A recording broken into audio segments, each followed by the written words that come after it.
Chapter 867. Nongzhu asked curiously, I did some calculations. The entire building seems to have 23 floors. What are the remaining 3 floors for? Wei Chuanqiu frowned when he heard this and stared coldly at Nongzhu. Don't ask what you shouldn't ask. Sect leader naturally knows what arrangements to make.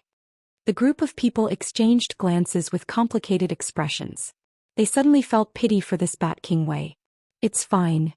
Yu Qianzhou waved his hand and said with a faint smile, the 21st floor is reserved for us to discuss matters. The 22nd floor is for this sect leader alone. As for the 23rd floor, it's a platform. Everyone can go up and enjoy the scenery if you have nothing to do. However, it's best if everyone doesn't go to the platform right now to avoid disturbing White Cloud Mountain Lord's peace. Yu Nantian, who was dressed in a white fur coat, cupped his hands and interrupted. Sect leader you mean that we can choose any of the 350 rooms from the 7th to the 20th floor? Yes. We can choose any room we want. However, there's nothing much to choose. The size and layout of the rooms are all the same. The only difference is the floor. However, I have to say something up front. Yu Qianzhou swept his sharp gaze across the crowd and said, everyone is an independent cultivator. Normally no one will restrict you. I won't restrict you so strictly either.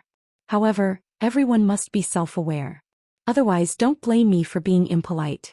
Perhaps everyone has different preferences for the location and direction of the rooms. However, it's best that everyone discuss among themselves and don't cause any trouble within the World Commerce Association. Remember, everyone must unite for the interests of the World Commerce Association. If anyone causes any internal trouble, this is absolutely not allowed. I will kill everyone I see without mercy. When he said the word, independent cultivator, his tone was especially serious. It was obvious that he was referring to everyone's original identity. He wanted everyone to restrain their overlord tempers. When he finished speaking, his eyes were already faintly hiding a killing intent. Everyone instantly shivered. No one doubted the credibility of Yu Qianzhou's words. This punishment envoy would indeed not be lenient. Everyone had seen it when they were in the human world. Wei Chuanqiu also looked at Yu Qianzhou with some surprise. He thought that Yu Qianzhou would lay down a bunch of punishment for violating the rules. Who would have thought that the word kill would be a little too harsh? However, Wei Chuanqiu's brows finally relaxed a little. He didn't like this group of people in the first place, so it would be more in line with his wishes if they could be a little stricter. After everyone looked at each other, they bowed in unison and said, yes, sect leader. Yu Qianzhou nodded, a smile returning to his face as he said, everyone can choose any room from the 7th to the 20th floor. However, there is one thing to remember. Once a room is chosen, you are not allowed to change it. Whoever lived in the room should put their name on the edge of the door so that it would be convenient to find each other if something happened. The sign should be the same. In addition, each level has to recommend 2 directors and 2 deputy directors. As for how you recommend them, that's your own business. I won't interfere. I believe that the people you recommend are the people you trust the most. However, once the recommendation is made, the others will have to obey the management. Otherwise, they will have to bear the consequences. Director and deputy director? Everyone looked at each other in bewilderment. They didn't know what the director and deputy director were in charge of. Nongzhu asked doubtfully, what are the directors and deputy directors of this floor in charge of? Yu Qianzhou waved his arm in a circle and pointed at the entire building. This building is our foothold in the immortal world. From today onwards, it will also be the core of our world commerce. As the saying goes, nothing can be accomplished without rules. If we can't even maintain our own core, we can't talk about developing the world commerce. What are the so-called directors and deputy directors in charge of? It's very simple, they are mainly in charge of hygiene. Don't King litter the corridors. I hate this the most. If I find anyone littering and want to turn this building I've worked so hard to build into a garbage dump, I won't allow it. When the time comes, I will ask Bat King Wei to enforce the law. Bat King Wei. When he heard that he was in charge of this group of people, Bat King Wei immediately became spirited. He righteously cupped his fists and said, here. In fact, it would be more appropriate to describe it as murderous. It made the group of people shudder with fear. Oh my. He actually asked an early-stage immortal emperor expert to enforce the law. How could he let people live? Yu Qianzhou coldly swept his gaze over everyone and said, Remember, in this building, as long as anyone dares to litter or spit out of their mouths, you will break their teeth. I want you to break the hand of the one who threw it. I want you to break the leg of the one who kicked out. No matter who it is, don't give me face. Bat King Wei, can you do it? Don't worry. Leave this to me. Wei Chuanqiu patted his chest loudly. He had a sinister smile on his face. His small eyes flickered as if he had already entered the state of enforcing the law. Let me add one more point. Yu Qianqiu said indifferently, this building is the public property of the world commerce. No one is allowed to destroy anything in this building. Everyone has the responsibility to maintain it. Bat King Wei enforced the law as per above. Wei Chuanqiu nodded heavily and stared at the crowd with a fiendish gaze. The group of people instantly felt their hands and feet turn cold. If they weren't careful one day, they might get their hands and feet broken by this guy. Of course, I don't care how you break your own things. I don't care how dirty or messy your rooms are. That's your lifestyle. But once you leave your rooms, you have to pay attention to the image of the world commerce. I'll take care of whoever dares to mess around. Yu Qianqiu roared. Do you all hear me clearly? Yes, sect leader. The group of people bowed submissively. Seeing everyone's expressions, Wei Chuanqiu clicked his tongue in wonder. He didn't know what was going on, but this group of people seemed to be quite afraid of Yu Qianqiu. It didn't seem like they were pretending, but they were really afraid. This is the reason why I asked you to recommend a supervisor and deputy supervisor. The supervisor and deputy supervisor must perform their duty of supervising the cleanliness of this floor. It's best to arrange for people to clean the floor regularly. If anyone doesn't listen to supervision, the supervisor and deputy supervisor can report to Bat King Wei. Bat King Wei will deal with the troublemakers. If Bat King Wei discovers that the cleanliness is messy, and the supervisor and deputy supervisor didn't deal with it or report it in time, then Bat King Wei will settle accounts with the supervisor and deputy supervisor of the floor in question, Yu Qian said to the crowd. The group of people was instantly speechless. They didn't expect that after all this fuss, the torture commissioner's priority was still hygiene. He didn't mention the plan to develop the World Commerce Association at all, and he even found a scary guy to manage them. But when they thought about it, it made sense. Yu Qianqiu's intentions were very clear. In the short term, the World Commerce Association probably wouldn't recruit outsiders. With no one to clean the floor, they naturally had to rely on themselves. They were all used to being bosses, so without a strong constraint, the floor might really become a mess. Then again, they finally understood. What bullshit supervisor and deputy supervisor? It turned out they were doing a thankless job, only ghosts would be willing to do it. At this time, Yu Qianqiu took out a storage bracelet and threw it to Hu Changshou, saying, there are 10 million divine-grade spirit stones inside. Take it and split it among everyone. Go buy some things for your rooms. I believe they can be found in the hallucinatory Immortal City. I'll give you half a day to choose your rooms, buy things and tidy up your rooms. Half a day later, all of you gather on the 21st floor for a meeting. At that time, the supervisor and deputy supervisor of each floor will record down everyone's room's location and hand it to me, so that I won't cause trouble in the future. Time is limited, disperse and go about your own business. The group of people dispersed in an uproar, dashing toward the stairs on both sides of the lobby. Almost no one walked, all of them flew up, anxious to find a good room on a good floor. In the blink of an eye, the lobby became empty again. Wei Chuanqiu frowned. Don't tell me you established the World Commerce Association just to clean the floor? Don't you have any other rules? Rice needs to be eaten one bite at a time, things need to be arranged one by one. If I talk too much nonsense not to mention them, even I won't be able to remember. We'll talk about it later. Yu Qianqiu waved his hand disapprovingly, leisurely walking toward the stairs on the side, saying, come, let's go patrol, don't let these fellows cause any trouble. The group of feudal lords who were rushing up seemed to like high floors, mainly because high floors had a lot of convenience for them. For example, the problem of climbing up and down too high was not a problem for them at all. Almost all of them reached the 20th floor at the same time. Noticing that there were too many competitors, they couldn't be bothered to choose their rooms. First come, first served was needless to say, they couldn't possibly fight over the rooms, right? If that happened, wouldn't Yu Qianqiu skin them alive? Hence, the group of people rushed to the door as soon as they saw one. The first person to grab a room immediately stood in the doorway, shouting at the fleeing crowd, this room is already taken. The 20th floor was quickly filled, and the group went to the 19th floor to snatch a room. Some people had foresight and knew that they couldn't win against those with slightly higher cultivation in terms of speed. Hence, they didn't go to the 20th floor to snatch a room, and directly went to the 19th floor to occupy a room. Those who came down from the 20th floor immediately cursed, and had no choice but to go to the 18th floor to snatch a room. In the end, they discovered that every room was also filled with people watching them make a fool of themselves.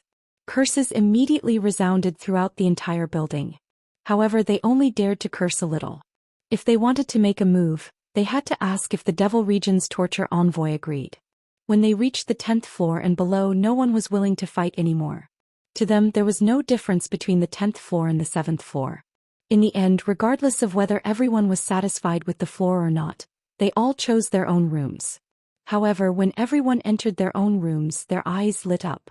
They discovered that the inside was rather spacious and bright.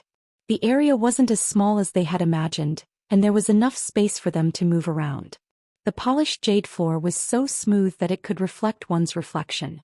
The detailed structure inside was definitely the work of skilled craftsmen, and there was a low-key luxury in its simplicity. There was a living room that was dozens of square meters, a study that was dozens of square meters, a bedroom that was dozens of square meters, and a small bathroom that was more than 10 square meters. This could be seen from the sewer pipes that were arranged inside, as well as the waterproof jade walls that were embedded in the surrounding walls. Chapter 868. Apart from the washroom, the other 3 large rooms were well lit, and they all had windows that could be opened to receive light. Someone opened the window to look outside, and suddenly found that the window next door was also open. Both parties looked at each other and laughed. When everyone heard that so many people would be confined to this building, they were somewhat unhappy and felt like they were going to be imprisoned. However, looking at the structure of the building now, Xianxia had put a lot of effort into it. From the delightful details, it could be seen that it was really a place for everyone to live, and there was no intention of confining them. What they didn't know was that Xianxia had originally planned to build a kitchen and a bathroom in every room according to what he knew in his previous life. However, after thinking about it with everyone's cultivation, it was completely unnecessary. This was because regardless of whether everyone knew how to cook in their rooms, there was no such thing as gas in this era. If they really moved firewood into their rooms, it would be very funny. In fact, he didn't even plan to build the washroom at the start. However, thinking that humans were already used to dealing with water, it was inevitable that there would be a place to dispose of sewage, so he kept it. If they really wanted to take a bath, there was already an underground space at the bottom of the floor for everyone to bathe in. It was all pure natural mountain spring water. In order to let everyone live comfortably, it could be said that Xianxia had put in a lot of effort to consider every detail, wanting to do his best to satisfy everyone with the current conditions. Due to the limited time after everyone booked their rooms, they threw themselves into the matter of recommending the manager and deputy managers of the floor. Absolutely no one was willing to take on such a taxing and unrewarding position. However, there was no helping it, someone had to do it. After pushing the responsibility around, everyone agreed that only people of virtue and prestige had the qualifications to manage everyone. As a result, those who had relatively higher cultivation and were more famous were unlucky. Under the expectations of the public, they were forcibly given the title of deputy supervisor. Originally, there were also some people living on the 7th floor, but everyone realized that with a lack of people, cleaning was definitely a very unlucky thing. Taking advantage of the fact that before everything was confirmed, they quickly occupied the empty rooms on the 8th floor. Thus, the entire 7th floor was empty. At this point, the lords of the various countries had actually occupied the 13th floor.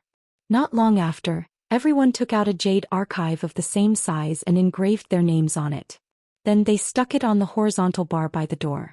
Although the structure of the room was to everyone's liking, it was a pity that there wasn't a single piece of essential furniture. It seemed a little empty. However, Xianxia had already thought of this point. Due to the differences in personal preferences, he was unable to help them with these things. Hence, he directly threw out 10 million divine-grade spirit stones, letting everyone decide for themselves. Seizing the opportunity that they still had, the group of people flew out from their respective windows and headed straight for the central square of Illusory City, and they naturally intended to purchase without restraint. After he returned, he busied himself in his room and began to arrange the layout that he liked. Half a day later, hundreds of people sat cross-legged in the central conference room on the 21st floor. There were no chairs in this large conference room, but there were a few small conference rooms outside that had those things. 13 floor supervisors who were recommended by the crowd took out a jade archive and handed it over with a bitter expression on their faces. Inside the jade archive was a list of names of the people on each floor and their room locations. Yu Qianzhou looked at these 13 floor supervisors who were recommended by the crowd, and his stomach was filled with joy. As expected, these 13 floor supervisors were people who ranked highly in the cultivation world. Nongzhu, who had come to join in the fun, was one of them. She threw the jade archive at Yu Qianzhou with a displeased expression, which provoked Wei Chuanqiu, who was sitting beside Yu Qianzhou. Wei Chuanqiu stood up and was about to hit Nongzhu, scaring her out of her wits. "It's just a small matter, hee. Don't worry. Bat King Wei, don't be angry." Yu Qianzhou quickly stopped Wei Chuanqiu. Wei Chuanqiu glared at Nongzhu and snorted, "If there's a next time, I'll cut your head off." Nongzhu nodded with a gloomy expression and followed the floor supervisors back to their seats. Yu Qianzhou swept his gaze across the crowd and said, "I'll cut to the chase. I've gathered everyone here today to inform everyone that the World Chamber of Commerce will officially open for business in half a month's time. During this time, we need everyone to make preparations." Sikongju. Present. Sikongju, who was sitting cross-legged in the crowd below, stood up. Yu Qianzhou chuckled and said, "I heard that you're quite knowledgeable about doing business. Come find me later and we'll discuss the preparations." He then waved his hand indicating for Sikongju to sit down and called out, "Mr. Nongzhu." Present. Nongzhu stood up helplessly, regretting coming here. She had to listen to this brat's orders, but she had no choice but to listen. There was still Bat King Wei eyeing her like a tiger watching its prey, and she had no friendship with him at all. If he made a move, he wouldn't show any mercy. Yu Qianzhou smiled and instructed, "During this time, we need to build momentum for the World Chamber of Commerce's opening. From tomorrow onwards, pick 10 people to distribute flyers at the Central Plaza every day for 10 days. Come find me later with Sikongju and we'll discuss it properly." Yes. Nongzhu sat down with a head full of fog. She kept muttering in her stomach. What did he mean by distributing flyers? Not only her but everyone else was also confused. Yu Qianzhou called out again, "Hu Changshou." Present. Hu Changshou quickly stood up to receive the order. The smile on Yu Qianzhou's face disappeared and he said solemnly, "From today onwards, you'll be in charge of the entire World Chamber of Commerce's defense. Every day assign a certain number of people to be on duty at various key locations to guard the entire building and prevent thieves from sneaking in and causing damage. When you discover any abnormalities, the first thing you need to do is to send out an alarm signal. I've already discussed it with Bat King Wei. Once he receives the alarm signal, Bat King Wei will come out to deal with it. After the meeting, come and find me. We'll discuss and make arrangements for this matter." He stood up again as he spoke and swept his cold gaze over everyone. "Everyone must listen to Hu Changshou's defense arrangements. You're not allowed to defy him. If you're discovered, you'll have to bear the consequences." Hearing this, everyone was a little surprised. Everyone knew that Hu Changshou had a grudge with Yu Qianzhou. They didn't expect that Yu Qianzhou would actually hand over such an important responsibility to Hu Changshou. This was truly beyond everyone's expectations. Hu Changshou himself was also greatly surprised. He cupped his fists and said somewhat excitedly, "Yes, sir." He had commanded many people, but this was the first time he had commanded so many soul formation experts. In fact, appointing Hu Changshou wasn't a means for Yu Qianzhou to win people's hearts, but Hu Changshou was indeed suitable. Back then, among the top 10 experts in the cultivation world, among those who could band together and contend against each other, Hu Changshou was the only one who was still alive. He was definitely a guy who had experienced all kinds of trials, and his ability to deal with all kinds of emergencies was unquestionable. Although when Lan Feng, Li Duxing and Nongzhu were all at the late soul formation stage, they were absolutely no match for Hu Changshou in terms of troop deployment experience. This was the reason why Yu Qianzhou put Hu Changshou in such an important position. This meeting didn't last long. Yu Qianzhou mainly wanted everyone to get used to this mode, and secondly, he wanted everyone to be prepared to accept all kinds of deployments. After the meeting, Sikongju, Nongzhu and Hu Changshou all left with Yu Qianzhou. They sat in the small conference room again and discussed the specific matters in detail. After they finished their secret discussion, Hu Changshou immediately began to arrange people to guard the entire mountaintop. Nongzhu's handsome face wrinkled like a bitter gourd. Handing out leaflets. That night, on the roof of the World Chamber of Commerce, Yu Qianzhou held a grand welcome banquet to welcome everyone to join the World Chamber of Commerce. No one knew where he got a lot of barbecue racks, but they were distributed on the roof of the high-rise building, and there was also a unique mellow wine. After a burst of gorgeous fireworks went off with a deafening bang, the tempting aroma of barbecue and mellow wine wafted on the roof under the endless starry sky. Wan Gutong's elder Wan Gi, Mythical Fire Palace's elder Huo Feng, Spiritual Cultivation Sect's elder Du Nanshan, and Skyward Palace's elder Ye Donglu.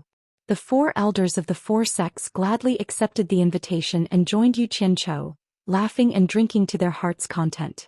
Actually, Yu Qianzhou had also invited Kong Hua and Chao Zhenyang from the Chamber of Commerce Alliance. However, due to their identities, it wasn't convenient for them to mingle with the other sects, so they tactfully declined. The entire roof was filled with the fragrance of wine and meat and laughter. In addition to the fireworks that were set off earlier, it really attracted many people to float in the night sky to watch. Later on, Yu Qianzhou personally displayed his barbecue skills to serve the elders of the 4 sections. It could be said that he gave the 4 elders enough face. Sect Master Yu, why don't you invite Bat King Wei and White Cloud Mountain Chieftain over to join in the fun? Du Nanshan tilted his head to look at Wei Chuanqiu and Yun Ping, who were standing side by the railing. The other elders also nodded in agreement. In fact, in terms of cultivation, the 4 of them were only at the late grade immortal stage, far inferior to Wei Chuanqiu and Yun Ping. However, because of their background, they were qualified to share a table with the 2 of them. Yu Qianzhou placed a skewer of barbecued food in front of them, shook his head and smiled bitterly. You all should know that White Cloud Mountain Chieftain doesn't like crowds. Let Bat King Wei accompany him. There's no need to force it won't work anyway. Hearing this, the others nodded and no longer talked about Wei Chuanqiu and Yun Ping. The lords kept glancing at them. They didn't expect Yu Qianzhou to establish a good relationship with the big sects of the immortal world in such a short period of time. They couldn't help but have a little more confidence in their own future. Yu Qianzhou harvested a pile of barbecued food from the barbecue rack and placed it on the table where the elders were seated. He also sat down and smiled to them. There's a piece of news that was originally going to be announced tomorrow. Since the elders have honored me with your presence, I'll disclose it in advance. My World Commerce Alliance is preparing to officially open in half a month. I wonder if the elders have any suggestions or reminders. Chapter 869. The few of them were startled. After looking at each other, they cupped their hands together and said some words of congratulations or auspicious opening. After the pleasantries, Wang Gi asked tentatively, "May I know what kind of business the world commerce will be relying on the opening day?" The other 3 also looked like they were all ears. Yu Qianzhou knew about this old tradition of the world commerce. Normally, on the opening day of a world commerce, they would bring out a business that could stabilize the scene as their main focus. They would also trade at a price slightly lower than the market price, in order to make business flourish and people flourish. For example, if Skyward Palace opened, it would definitely use immortal pills as its main focus, while Mythical Fire Palace would use refined immortal weapons as its main focus. In short, they had to come up with a business that could withstand the test and not cause panic buying due to the low price, causing them to run out of stock on the opening day. In the immortal realm, this was a very important matter for a world commerce that did business. It had almost become an old rule. If they could withstand the test, it meant that the world commerce's strength and confidence were extraordinary. If they couldn't withstand the test, they would become a joke. Being forced to close on the opening day, if that wasn't a joke, then what was? This kind of thing often happened when some newly established world commerce opened. Because all kinds of businesses in the immortal realm had already been opened, the latecomers would be suspected of stealing business. Often, the large sects that did business with them would deliberately embarrass the small world commerce on the opening day and make a large purchase, forcing them to close on the opening day. Yu Qianzhou calmly opened his mouth and bit off a mouthful of meat from the iron skewer. He drank a mouthful of wine and swallowed it, then smiled faintly and said, "Elders, what do you think of my world commerce using immortal herbs as the main focus?" Immortal herbs? The few of them were all stunned. In the immortal realm, there were no world commerce or sects that specialized in immortal herbs. These things could only be sold if they were picked. In addition, there was a limit to their growth cycle. Other than a few sects that were proficient in alchemy for generations, they would spend a lot of time growing them. Generally, other than the period after the Divine Ruin Realm closed, there were very few situations where they were sold on a large scale. Huafeng laughed heartily and said, "Sect Master, you really knows how to pick a time." He actually chose to open the shop with immortal herbs right after the Divine Ruin Realm closes. This is indeed a good idea. It can greatly reduce the risk of panic buying. You can't say that. Yadonglu shook his head slowly. Although the immortal world doesn't have any merchant associations or sects that only deal in immortal herbs, and it's unlikely that a sect will try to take you down a notch on that day, Sect Master I'm afraid you still have to stock up a little more. It's better to be safe than sorry. What if someone deliberately comes to cause trouble? Huafeng looked at Yadonglu and chuckled. Opening with an immortal herb as the main item, if someone wants to buy it wantonly, I think it's most likely your Skyward Palace. Think about it, what your Skyward Palace needs the most are immortal herbs. In addition, on the opening day of the World Chamber of Commerce, they will sell them cheaply. If you don't buy them in bulk now, when will you? The other two also laughed, and Yadonglu said with a bitter smile, I really can't guarantee this because it's quite possible. If the sect really wants to order a large purchase, I can't stop it. I'm just afraid that I'll feel embarrassed when I meet Sect Master Yu in the future. Elder Yu worries too much. Yu Qianzhou said with a smile. The reason why we dare to open the World Chamber of Commerce this time is because we have the strong support of Wei Fu Wang and Baiyun Mountain Lord. We can't guarantee that the main items we prepare will be able to deal with the impact on the opening day, but it's barely enough. As for the rest, we'll leave it to fate. What does it matter if we close the door on that day? I don't care. The reason why he invited these people was to deliberately leak the news first. He wanted everyone to know that the immortal herbs in his hands mainly came from Yun Peng and Wei Chuanqiu, so that there wouldn't be too many people thinking about him. Everyone laughed it off and consciously stopped dwelling on this topic. In fact, everyone knew that the opening of the World Chamber of Commerce this time wouldn't be so smooth. Even if Skyward Palace didn't make a move, Heartless Palace wouldn't let it go. During this time, Heartless Palace hadn't been doing well. Not only had they lost a lot of face in the Divine Ruin Realm, even the grandson of the High Priest had been killed, and even his corpse hadn't been found. And everyone in the immortal world knew that Yu Qianzhou and Heartless Palace had formed a grudge. Coincidentally, the World Chamber of Commerce was opening at this time. Based on Heartless Palace's style of seeking revenge for the smallest grievance, it would definitely be difficult to be kind. If it wasn't for Yun Peng and Wei Chuanqiu holding down the fort in the World Chamber of Commerce, not to mention openly, they would also secretly attack Yu Qianzhou. Fortunately, there were these two experts holding down the fort, but it was estimated that it would be difficult to avoid embarrassment this time, and the twists and turns in the future would definitely be endless. Late at night, the mood was over and the wine was drunk. The flickering charcoal fire slowly extinguished, and the people gathered on the roof also dispersed. When Lanfeng slowly walked away from the white jade railing, leaving behind a lonely and graceful figure. Facing the night wind, Lu Yanqing casually pulled out the hairpin that tied her beautiful hair, and her fine black hair fluttered in the night wind. The beautiful hair that had been destroyed had once again grown back to its original state, but it was unknown whether that heart was the same as before. Leaning against the white jade railing, Lu Yanqing slowly turned her head.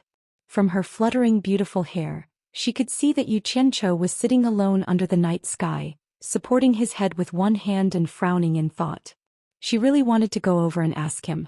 With his current cultivation, staying in the human world was enough for him to be free and unfettered. Was this not good? Why did he have to be so busy and never stop? Just as she was hesitating, Wei Chuanqiu and Yun Peng walked over together and sat opposite to Yu Qianzhou. The two of them glanced at Lu Yanqing and the expressions of the three of them changed. It was obvious that they were talking about something through voice transmission. As Yu Qianzhou shook his head with a faint smile, the three of them ended their conversation. Yu Qianzhou, who was about to get up and leave, saw Lu Yanqing alone and was slightly startled. Then he nodded and smiled calmly and quickly left. Wei Chuanqiu also followed and left. Lu Yanqing gently bit her lips and inadvertently met Yun Peng's gaze. Yun Peng's eyes flashed with a hint of amazement, and the two of them nodded their heads slightly. Then they turned back to look at the confused night sky. A woman in green was on one side and a man in white was on the other. From that night onwards, the two figures on the rooftop were no longer alone. However, one of them was always on this side while the other was on the other side. Every time they met, they would only nod and greet each other. Neither of them spoke a single word. The next day, the elegant Nongzhu brought 10 people with her. Each of them carried a large pile of printed leaflets to the central square of the fantasy immortal city to distribute. Nongzhu really couldn't figure out what Yu Qianchou's brain was made of. Why did he always do such strange things? In the end, after a day, not only did they have enough of being rolled their eyes, they also had to squeeze out a smile to receive the rolling eyes and mocking remarks. The muscles on their faces almost stiffened from smiling. When they thought that they would have to live like this for 10 days, these people almost broke down. If it weren't for Yu Qianchou, the torture envoy holding the fort, everyone would have quit long ago. However, the effect of such an alternative publicity was huge. It more or less caused a sensation in the fantasy immortal city. The news of the World Commerce Company's opening in half a month quickly spread throughout the entire immortal realm. If this happened in the past, everyone would definitely be dismissive. Who would know who the World Commerce Company was? However, Yu Qianchou's own little reputation, coupled with the sensation caused by the waterfall carvings and the tall building, brought an unimaginable effect to this publicity. The commotion made it seem like it was really going to happen. Bang! A table was smashed into smithereens. In the illusionary immortal city's Heartless Palace's branch, Heartless Palace's elder Feng Jiuru sneered repeatedly. This Yu Qianchou really knows how to cause trouble. One thing after another, there's no end to it. Looks like he'll be a scourge sooner or later. Her disciple Sun Luan, who was also the branch leader here, looked at the smashed table and cupped his hands. Master, please calm down. It's just a mere Yu Qianchou. There's no need to get angry over him. If you want to take care of him, you can do it any time. Feng Jiuru glanced over coldly. Any time? Then why can't you even put a few spies in the World Commerce Company? The moment you show your face, you get wiped out. Do you think he's easy to take care of? Just because he has Yun Ping and Wei Chuanqiu by his side. If the sect's consecrators don't show up, even I can't do anything to him. Are you stronger than me? Sun Luan was speechless. He thought about how useless his position as a branch leader was. Because of the importance of this location, the sect had sent an additional elder to oversee it. Furthermore, this elder just had to be his master. His days were completely different from the other branch leaders, who lived comfortable lives in charge of an area. Sun Luan paused and squeezed out a smile. Master, isn't the World Commerce Company going to open for business? Why don't we buy it wantonly and force them to close on the same day? That way Wei Chuanqiu and Yun Peng will lose face. Anyway, they won't dare to do anything to us. This is the good idea you came up with? Feng Jiuru snorted and then added heavily, stupid. Our immortal world's #1 sect is playing with a small sect. It's like slapping our own face and adding glory to the other party. If you want to play, you should play with something worthy. Master's right. Please enlighten me, Master. Sun Luan smiled apologetically, but he was cursing in his heart. No matter what you say, you're right. I won't say it, all right? Feng Jiuru paced with her hands behind her back and sneered. What an ingenious idea. He actually left words on the waterfall and even made an eye-catching skyscraper. If a sect leader took a fancy to the World Commerce's mountain and wanted to exchange territory with them, so they issued a challenge, what do you think the outcome would be? Sun Luan's eyes immediately lit up. He clapped his hands and said, Master is wise. It would be even better if we challenge him on the day he opens his shop. With his deity transformation cultivation, he will definitely lose. But then he frowned and said hesitantly, Master, I'm afraid ordinary sects won't dare to do this because Yu Qianchou has Wei Chuanqiu and Yun Ping by his side. If they really did that, it would be the same as slapping their faces. These two experts definitely won't do anything on the spot, but the people who challenge him will definitely be afraid of revenge from these two. I'm afraid no one will dare to do this. Chapter 870. Don't boost the morale of others and belittle our own. Feng Jiuru sneered. My Heartless Palace has as many experts as there are clouds in the sky, the #1 sect in the immortal world. Let me ask you, who is more afraid of my Heartless Palace or those two loners? Sun Luan immediately flattered. Of course it's our Heartless Palace. If you really provoke our Heartless Palace, there will be no place for Wei Chuanqiu and Yun Ping in the immortal world. Provoke? Feng Jiuru murmured and said in a deep voice, "The High Deacon has been provoked to the point where he can't find a place to vent his anger. If we can't even take care of Yu Qianqiu and attract the High Deacon's attention, then it won't just be Yu Qianqiu who will be in trouble. Both you and my disciple will be implicated. You know how terrifying the High Priest is." Sun Luan shivered when he heard that. He thought of that old man who had eyes like a hawk. Just a glance from him could make people shiver. Feng Jiuru's expression became firm and she ordered, "Help me contact the sect masters of the 4 islands of Lake Light. Tell them to come see me as soon as possible. Tell them that I have a gift for them. Don't tell them what it is for now." Sun Luan said with a smile, "These 4 poor sects don't have the money to establish a foothold in the illusionary immortal city. With the support of our heartless palace, they will be very willing to take over the territory of the World Commerce Association. Let's see who has the ability to snatch it. Disciple will go contact them now." The majestic Myriad Saint Mountain towered into the sky. At the peak of the misty mountain, there was a simple and majestic palace called Myriad Saint Palace. The palace was cold and quiet. Very few people came to disturb them. Wan Ling, who was wearing plain clothes, lightly crossed the threshold and walked into the depths of the palace. She slowly walked to the steps in front of her and bowed. "Grandfather, are you looking for me?" On the cold and aloof sapphire stone platform, Wan Bushing, who had white hair and a ruddy complexion, opened his eyes. A trace of kindness flashed in his clear eyes. He waved to the people below and said, "Ling, come up and talk to Grandpa." Wan Ling's face bloomed with a smile. She lifted her white dress and ran up to sit on Wan Bushing's jade couch. Her long hair cascaded down like a waterfall. She held her head in her arms and looked at Wan Bushing with a smile. "What does Grandpa want Ling to say to you?" In Wan Gu Tong, other than Wan Bushing, only Wan Ling dared to casually sit on this jade couch. Even Wan Bushing's son didn't dare to touch it. It was clear how much Wan Bushing doted on Wan Ling. Wan Bushing raised his hand to touch Wan Ling's face and said with a doting expression, "Ling, you really look like your grandmother. Even your temper and character are so similar." Wan Ling grabbed his hand and put it on her face. She smiled innocently and said, "Grandpa misses Grandma again." Wan Bushing smiled as he pulled his hand back, pinching her nose and shaking it. "Strange girl, always causing trouble for me. Don't pinch my nose." Wan Ling pushed Wan Bushing's hand away, frowning. "Grandfather, from now on you are not allowed to pinch my nose." Wan Bushing was stunned. Seeing the resentment on Wan Ling's face, he burst out laughing.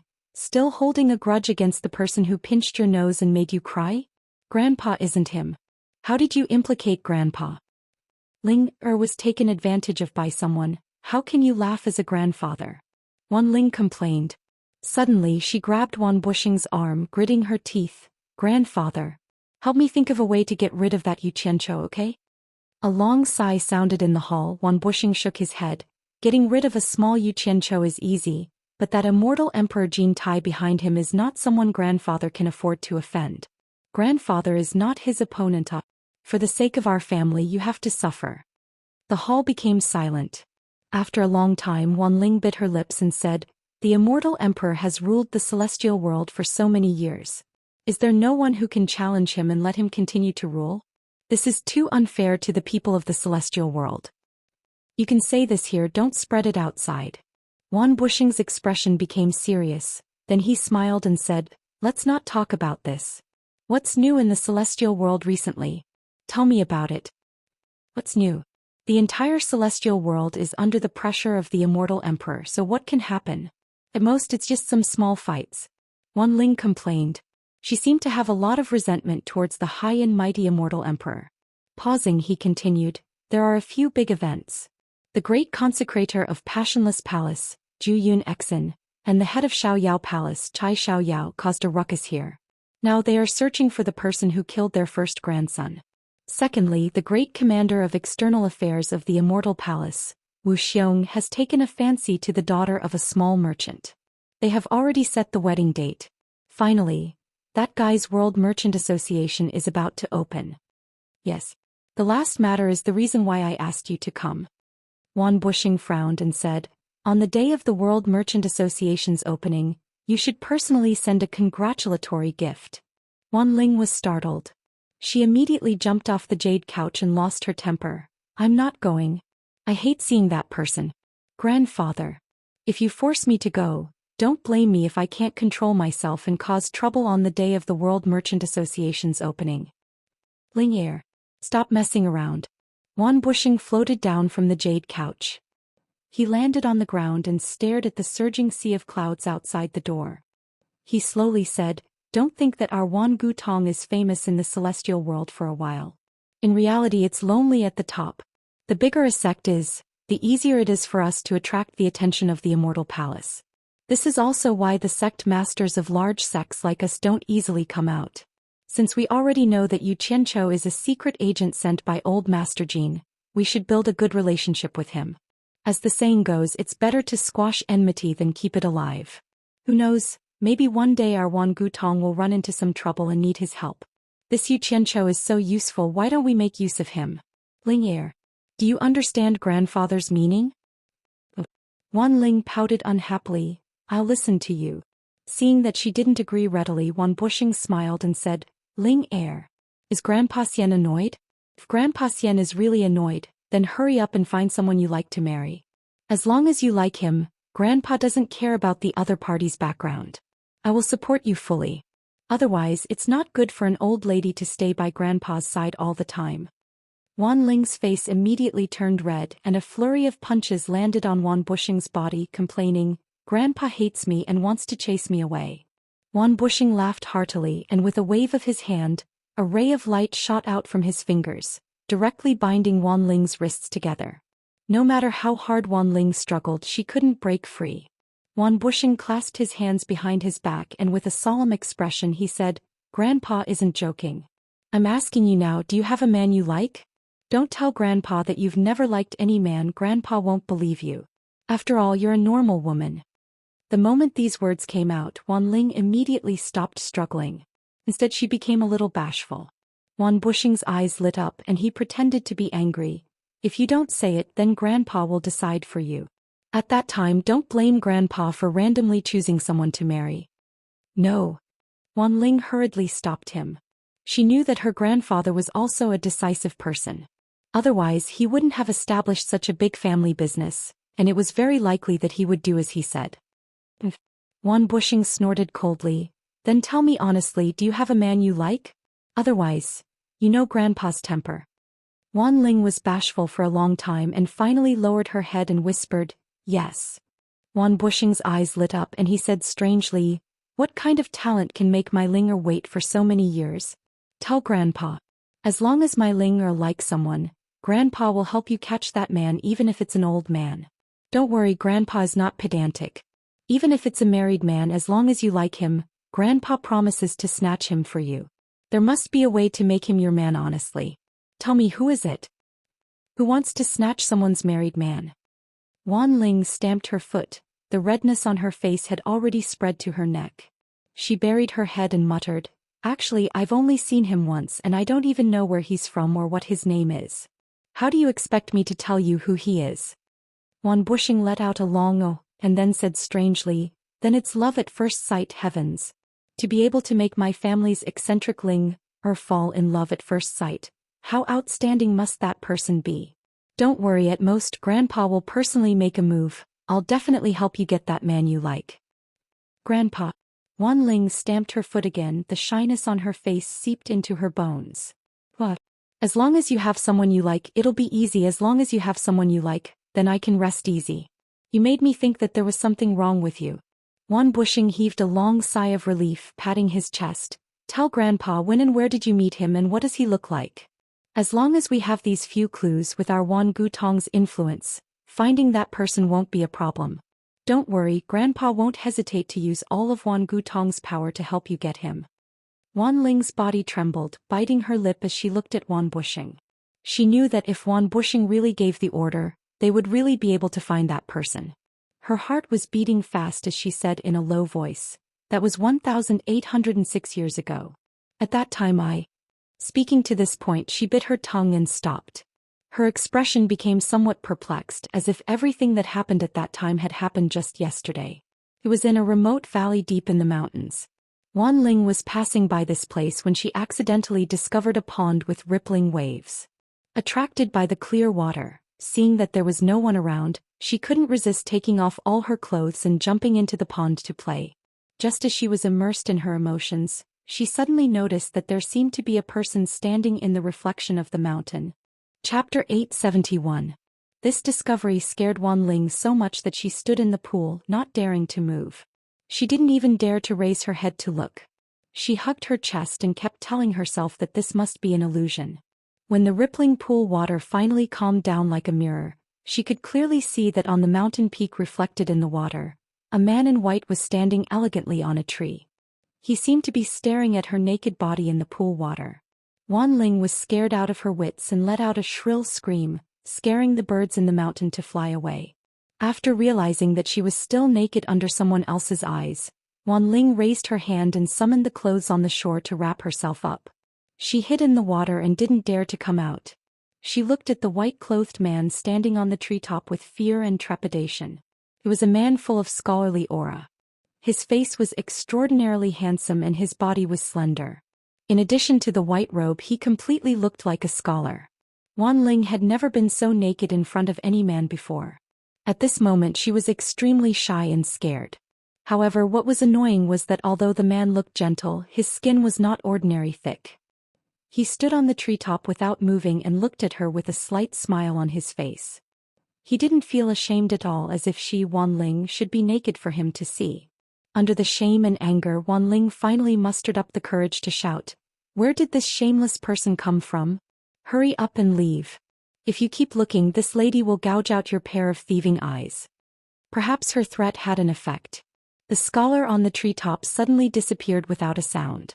Even with Wanling's cultivation, she didn't know how he left. Wanling, who was hugging her clothes and was about to flee, was looking around cautiously when she was suddenly startled. She didn't know when the scholar had appeared behind her. He was quietly stepping on the surface of the water and looking at her with a smile. "Ah!" Wanling, who was in the pool, immediately let out a frightening scream. The scholar looked at her with a smile and ignored her, letting her continue to scream. It was also impossible for Wanling to continue screaming. Once she stopped screaming, she wrapped the clothes around her chest with one hand and desperately waved her palm at the man to send out a ray of light. This palm strike could be said to have gathered all of her cultivation, but the scholar still stood there with a smile, completely ignoring her attack.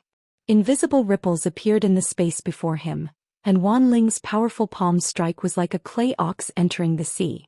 All the power disappeared without a trace, as if nothing had happened at all. Wanling instantly understood that she was not the opponent's opponent at all. She immediately screamed, "Help!" She didn't care anymore. She hugged her clothes and fled quickly. However, something even scarier happened. Wanling clearly saw the scenery around her fly by. She didn't know how far she had escaped, but when she stopped, she found that she was no different from not moving at all.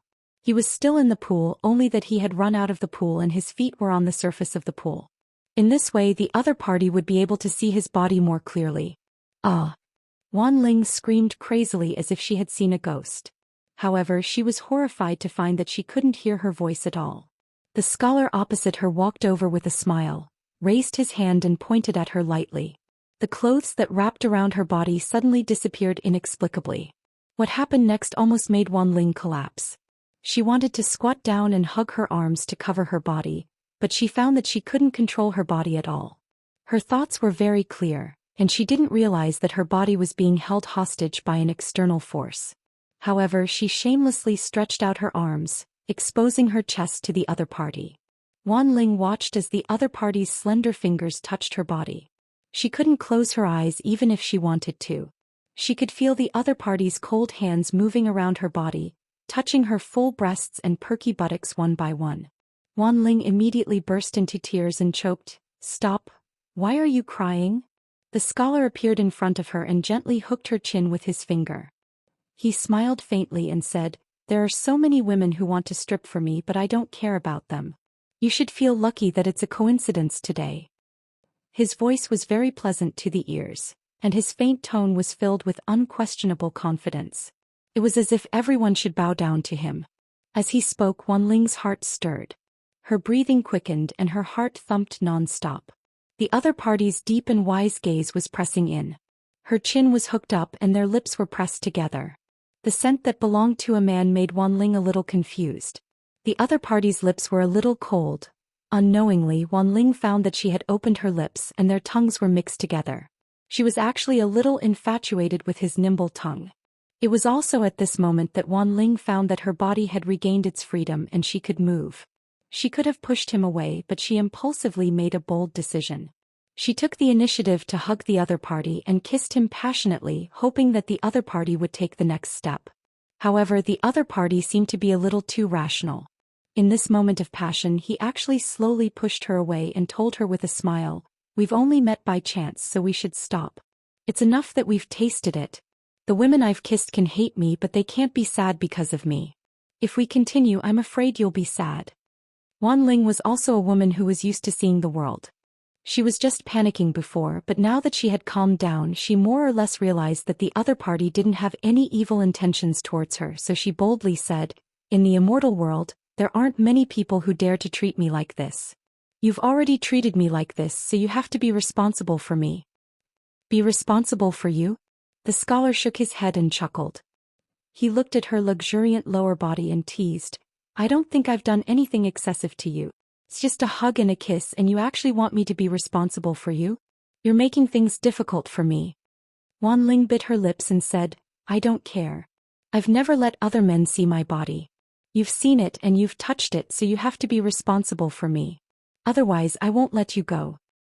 "What a big tone. You're actually threatening me." The scholar shook his head and chuckled. He turned around and said, "If you have the chance to know who I am, you'll naturally know that your request is too excessive." "Stop." Wanling hugged her chest and shouted, "A big man dares to take responsibility for his actions. If you have the ability, then tell me your name." The scholar turned around and smiled. "If I tell you my name, I'm afraid you won't be able to bear it. It's better if you don't know." At this moment, a golden light suddenly flashed in the sky. The scholar raised his head and looked. Then, without saying anything, he disappeared in front of Wanling. "Stop. Come back here. You haven't told me your name." "Kimless." Wanling anxiously shouted, but no one paid attention to her. She quickly took out a set of clothes from her storage bracelet and put them on. Then she searched everywhere within a radius of a few hundred miles. However, from that day onwards, after 1,000 years, Wanling almost searched the entire immortal world, but she never saw the shadow of that scholar again. That scholar was like a mystery. It was as if what happened that day was like a dream. There was no trace of it. Only the cold touch of his lips was still fresh in her memory. It was also from that day onwards, that scholar's shadow became the thing that haunted her. In many dreams she saw his appearance and woke up with joy.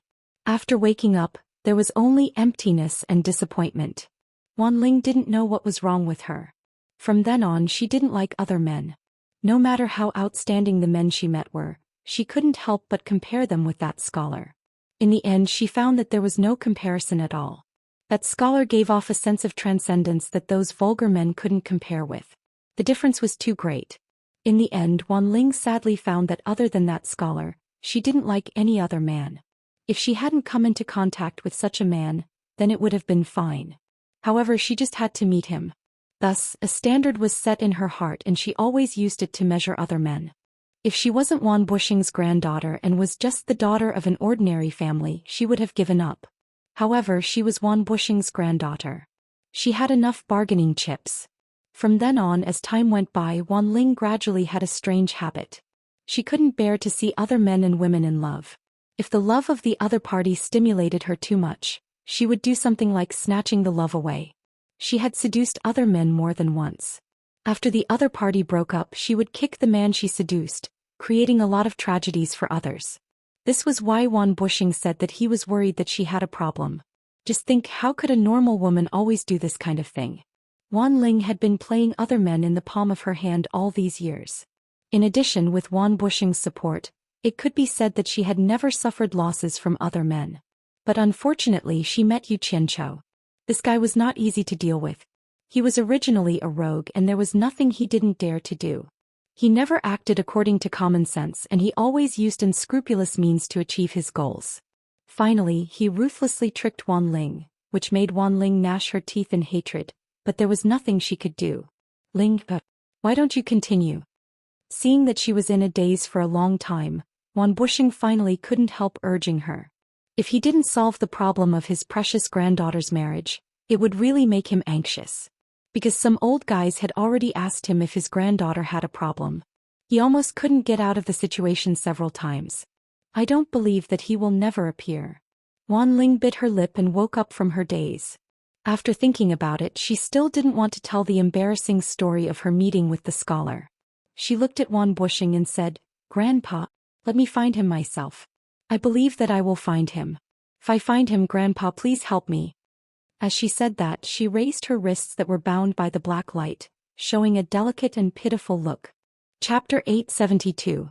The Four Links Chamber of Commerce, which had been in dire straits before, had now been refurbished, and the number of people working for it had suddenly increased. Nan Tianlong was going in and out of the entrance, welcoming and sending off guests from all over. The Four Links Chamber of Commerce had swept away its decadent trend, and business was abnormally prosperous.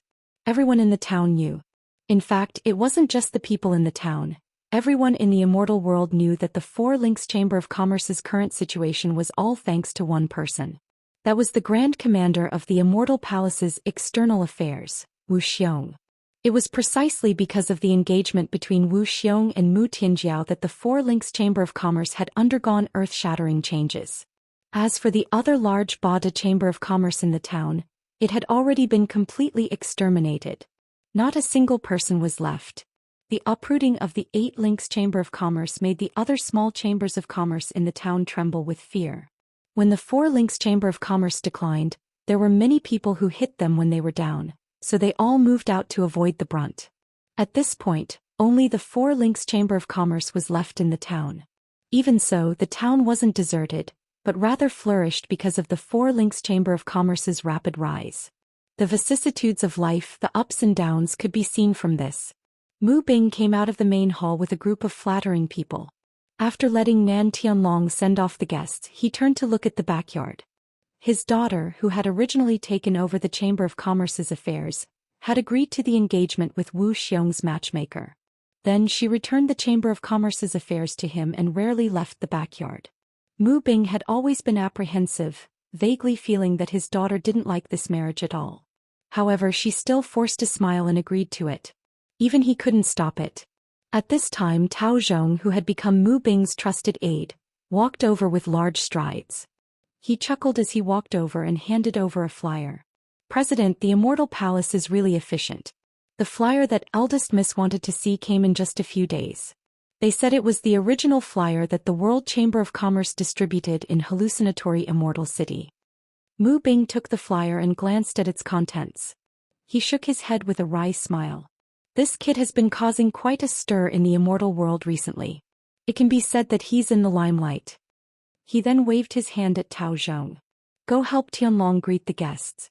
I will personally deliver this to you. If there are any unimportant guests looking for me, just tell them I'm not free today and ask them to come back tomorrow." Not so long ago, when had the Four Links Chamber of Commerce ever had the qualifications to treat their customers like this? But the present was no longer the same. Tao Zhong smiled and cupped his hands. "Understood. I'll go right now." Looking at Tao Zhong's departing figure, Mu Bing stood silently for a while. This person was originally Mu Tianjiao's right-hand man, but now he had become her right-hand man. Mu Bing couldn't help but sigh as he turned around and walked towards the backyard. In the backyard, the plants were verdant and the flowers were delicate, attracting many butterflies and bees. As soon as Mu Bing walked in, he heard the sound of soil being shoveled from the dense nursery. He followed the sound and saw Mu Tianjiao squatting in the nursery with a small shovel to cultivate the soil for a rose that still had dew on it.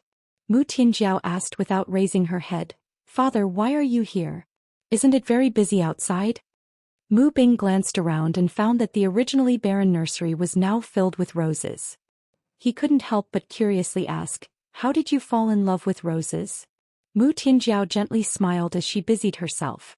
"I accidentally heard Tao Zhong mention it and suddenly felt that I liked it, so I planted it. He said that roses are cold and drought resistant. They don't have high requirements for soil and are very adaptable. The worse the environment, the brighter they bloom, and they can compete with other flowers for fragrance. But there are also drawbacks. They don't like sunlight as much as some flowers. If there's too much sunlight, the petals will easily dry up and lose their luster. Mu Bing trembled as he looked at his daughter's attire. Her originally valiant and formidable-looking attire had now been changed into a woman's attire. His voice trembled as he asked, "Tianjiao, are you talking about yourself?" The small shovel paused for a moment before continuing. Mu Tianjiao lightly smiled. "Father, you're thinking too much. Flowers are flowers and I am me. How can we be confused? Now that the Four Links Chamber of Commerce's business is getting better, it must be very busy. Please forgive me for being unfilial. I want to be lazy before I get married. Please forgive me, Father." "Are you blaming Father in your heart?" Mu Bing smiled miserably. "Yes. It's all because I'm useless. I have to rely on my daughter's life in exchange for the Chamber of Commerce's future. Tianjiao, if you don't want to marry Wu Xiong, then tell me honestly. Don't lie to me. I'd rather the Four Links Chamber of Commerce collapse than let you be unhappy for the rest of your life. I'm going to break off this marriage." The small shovel stabbed into the ground. Mu Tianjiao stood up and turned to Mu Bing with a smile. "Father, you're really thinking too much. If I didn't like it, why would I agree? Don't you know your daughter's temperament? No one can force your daughter to submit. Is it true?" Mu Bing stared at Mu Tianjiao. "Tell me if it's true. Don't lie to me." Mu Tianjiao didn't dare to look straight at him. She shifted her gaze and said, "Of course it's true." Suddenly she saw the list in Mu Bing's hand and exclaimed softly, "What's that in Father's hand?" Mu Bing was startled, then smiled. "Haven't you always been paying attention to the World Chamber of Commerce's news? You said the rumors are unreliable?" As he spoke, he handed the list to his daughter. "This is what Tao Zhong asked Wu Xiong to send to protect you. It said that the World Chamber of Commerce distributed the original flyer in Fantasy Immortal City." "You used Wu Xiong's men?" Mu Tianjiao's outstretched hand trembled slightly. Then she took the flyer and looked at it. On it was written, "Thanks to everyone's care, the World Chamber of Commerce will officially open on the 25th of this month. At that time, friends from all over are welcome to come and support us. World Chamber of Commerce's president cum sect master, Yu Qianchou, thanks." "It's fine to use Wu Xiong's men, right?" Mu Bing hesitated. A trace of helplessness flashed across Mu Tianjiao's face. She forced a smile and said, "Father, Wu Xiong's men are also from the Immortal Palace. When have you ever heard of a sect having the right to command the Immortal Palace's men? Wu Xiong sending people to protect us is his kind intentions, but we can't justify using the Immortal Palace's men. Since we've already done it this time, let's forget about it. However, I hope that Father won't do something like this again. Being able to borrow the power of the Immortal Palace is already enough for our Four Links Chamber of Commerce to develop. Don't go overboard or you'll bring disaster upon yourself. You must know that the master of the Immortal Palace is the Immortal Emperor, not Wu Xiong. I hope that Father will remember this." Hearing his daughter's words, Mu Bing also reacted. He knew that this matter wasn't appropriate. If he angered the Immortal Emperor, even 10 Wu Xiongs wouldn't be able to protect him. Thinking about the possible consequences of this matter, he felt a lingering fear. On the side, Mu Tianjiao tilted her head to look at the flyer in her hand and faintly sighed. "World Commerce's president and sect master Yu Qianchou? I originally thought that our Four Links Chamber of Commerce was already developing fast enough. Who would have thought that this Yu Qianchou has already established his own Chamber of Commerce in the psychedelic Immortal City? I wasn't wrong about him. He's a capable person. Truly amazing. Haha. Don't worry. It won't be long before we can also buy our own mountain in the psychedelic Immortal City and open our business. At that time, I'll add another 40 billion and register the Four Links Chamber of Commerce as a full-service Chamber of Commerce. We'll carry forward our Mu family's ancestral business." Mu Bing confidently patted his daughter's shoulder and said, "That fellow Yu Qianchou's actions are all for show. It's just a gimmick to scare people. What can he do alone? If our Four Links Chamber of Commerce continues to develop at this rate, our business will only grow bigger and bigger. It won't be long before we surpass his world commerce. However, there's something I feel a little strange about." Mu Tianjiao, who didn't know what to say to her father, raised her head slightly and said, "What do you feel is strange about?" Mu Bing frowned and muttered, "If this Yu Qianchou can really take out 50 billion, why didn't he establish his Chamber of Commerce earlier? Why did he accept our 4 Links Chamber of Commerce's employment and take the risk to enter the Divine Ruins realm? Do you think it's possible that he collected some rare immortal herb in the Divine Ruins realm and didn't give it to us? After he came out, he sold it for a large sum of money and then had the capital to establish the world commerce? Mu Tianjiao looked at her father dumbfounded. Then she lowered her head and forcefully folded the flyer in her hand. After calming herself down, she forced a smile and said, "Father, you have to know that even though 50 billion is a very large sum of money to us, let alone 50 billion, even 100 billion can't buy the Green-Winged Bat King and White Cloud Mountain Lord to follow us.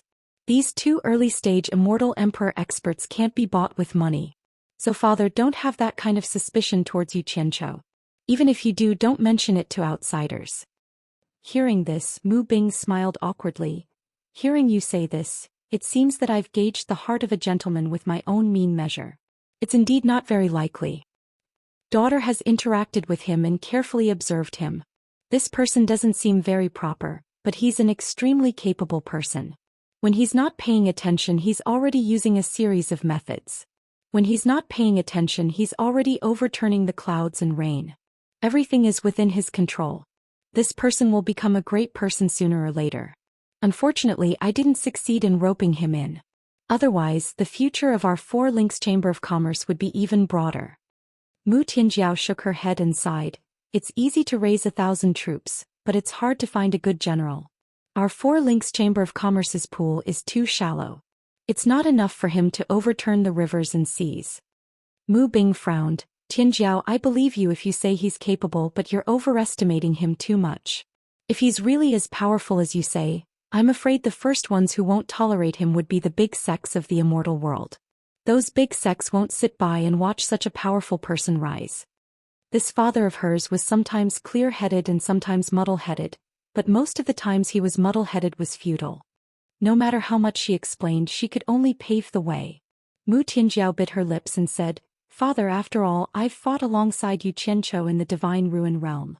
Now that his World Chamber of Commerce has opened, I want to personally send a congratulatory gift to congratulate him." Chapter 873. You're going to personally deliver the gift? Mu Bing's brows furrowed as he tried to persuade her. "You have an extraordinary status now. Many people want to meet you, but they're not qualified. No matter how powerful Yu Qianqiu is, he'll have to behave himself in front of the Immortal Palace. Your future man is the Immortal Palace's External Affairs Commander, Wu Xiong. What right does Yu Qianqiu have for you to personally congratulate him? In my opinion, it's enough for Tao Zhong to make a trip." "Father!" Mu Tianjiao shouted. Her eyes suddenly became fierce as she said word by word, "Yu Qianqiu relies on himself. We rely on Wu Xiong. Are you sure we can rely on him for a lifetime?" Mu Bing's expression stiffened. He was stunned for a moment before he said embarrassedly, "Don't tell me we still have to rely on Yu Qianqiu?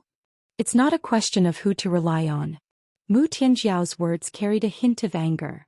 "Isn't it good to have a friend with potential? Isn't it good to have more connections? Do you really want the 4 Links Chamber of Commerce to walk a single log bridge while trembling in fear?" The atmosphere between father and daughter instantly became a little awkward. Mu Bing didn't dare to look directly at Mu Tianjiao's eyes. He tilted his head and said weakly, "Then it's up to you." No matter how disappointing the other party was, he was still her father. Mu Tianjiao's eyes then softened. She smiled weakly and said, "If I get married, I'm afraid father will be lonely. Father, you might as well marry a few more wives." Mu Bing looked at her dumbfounded. There was actually a daughter who told her father to marry a few more wives. "Father, don't misunderstand. I don't mean anything else." Mu Tianjiao smiled and explained, "I believe that the 4 Links Chamber of Commerce's family business will grow bigger and bigger. No matter how big the family business is, it needs someone to inherit it. Father, why don't you help me give birth to a few younger brothers and sisters?" She had completely lost hope in her father. The reason why she persuaded her father to remarry was because she hoped that one of her younger brothers and sisters would appear. She could also take advantage of her position as Wu Xiong's woman to support him. Over and over again it was to protect and develop the family business. Kippy said that she had put in a lot of effort. However, Mu Bing couldn't understand his daughter's painstaking efforts. He was too embarrassed to discuss this topic with his daughter, so he found an excuse to run away. Mu Tianjiao looked at her father's back as he left. She stood alone in the courtyard, desolation creeping up her face. Actually, she was not willing to marry Wu Xiong. She was also a proud and arrogant woman. Although the Immortal Palace was strong, she did not want to live under someone else's roof. She would rather rely on her own hands to revitalize the family business. What others gave her was not as comfortable as what she had earned with her own hands.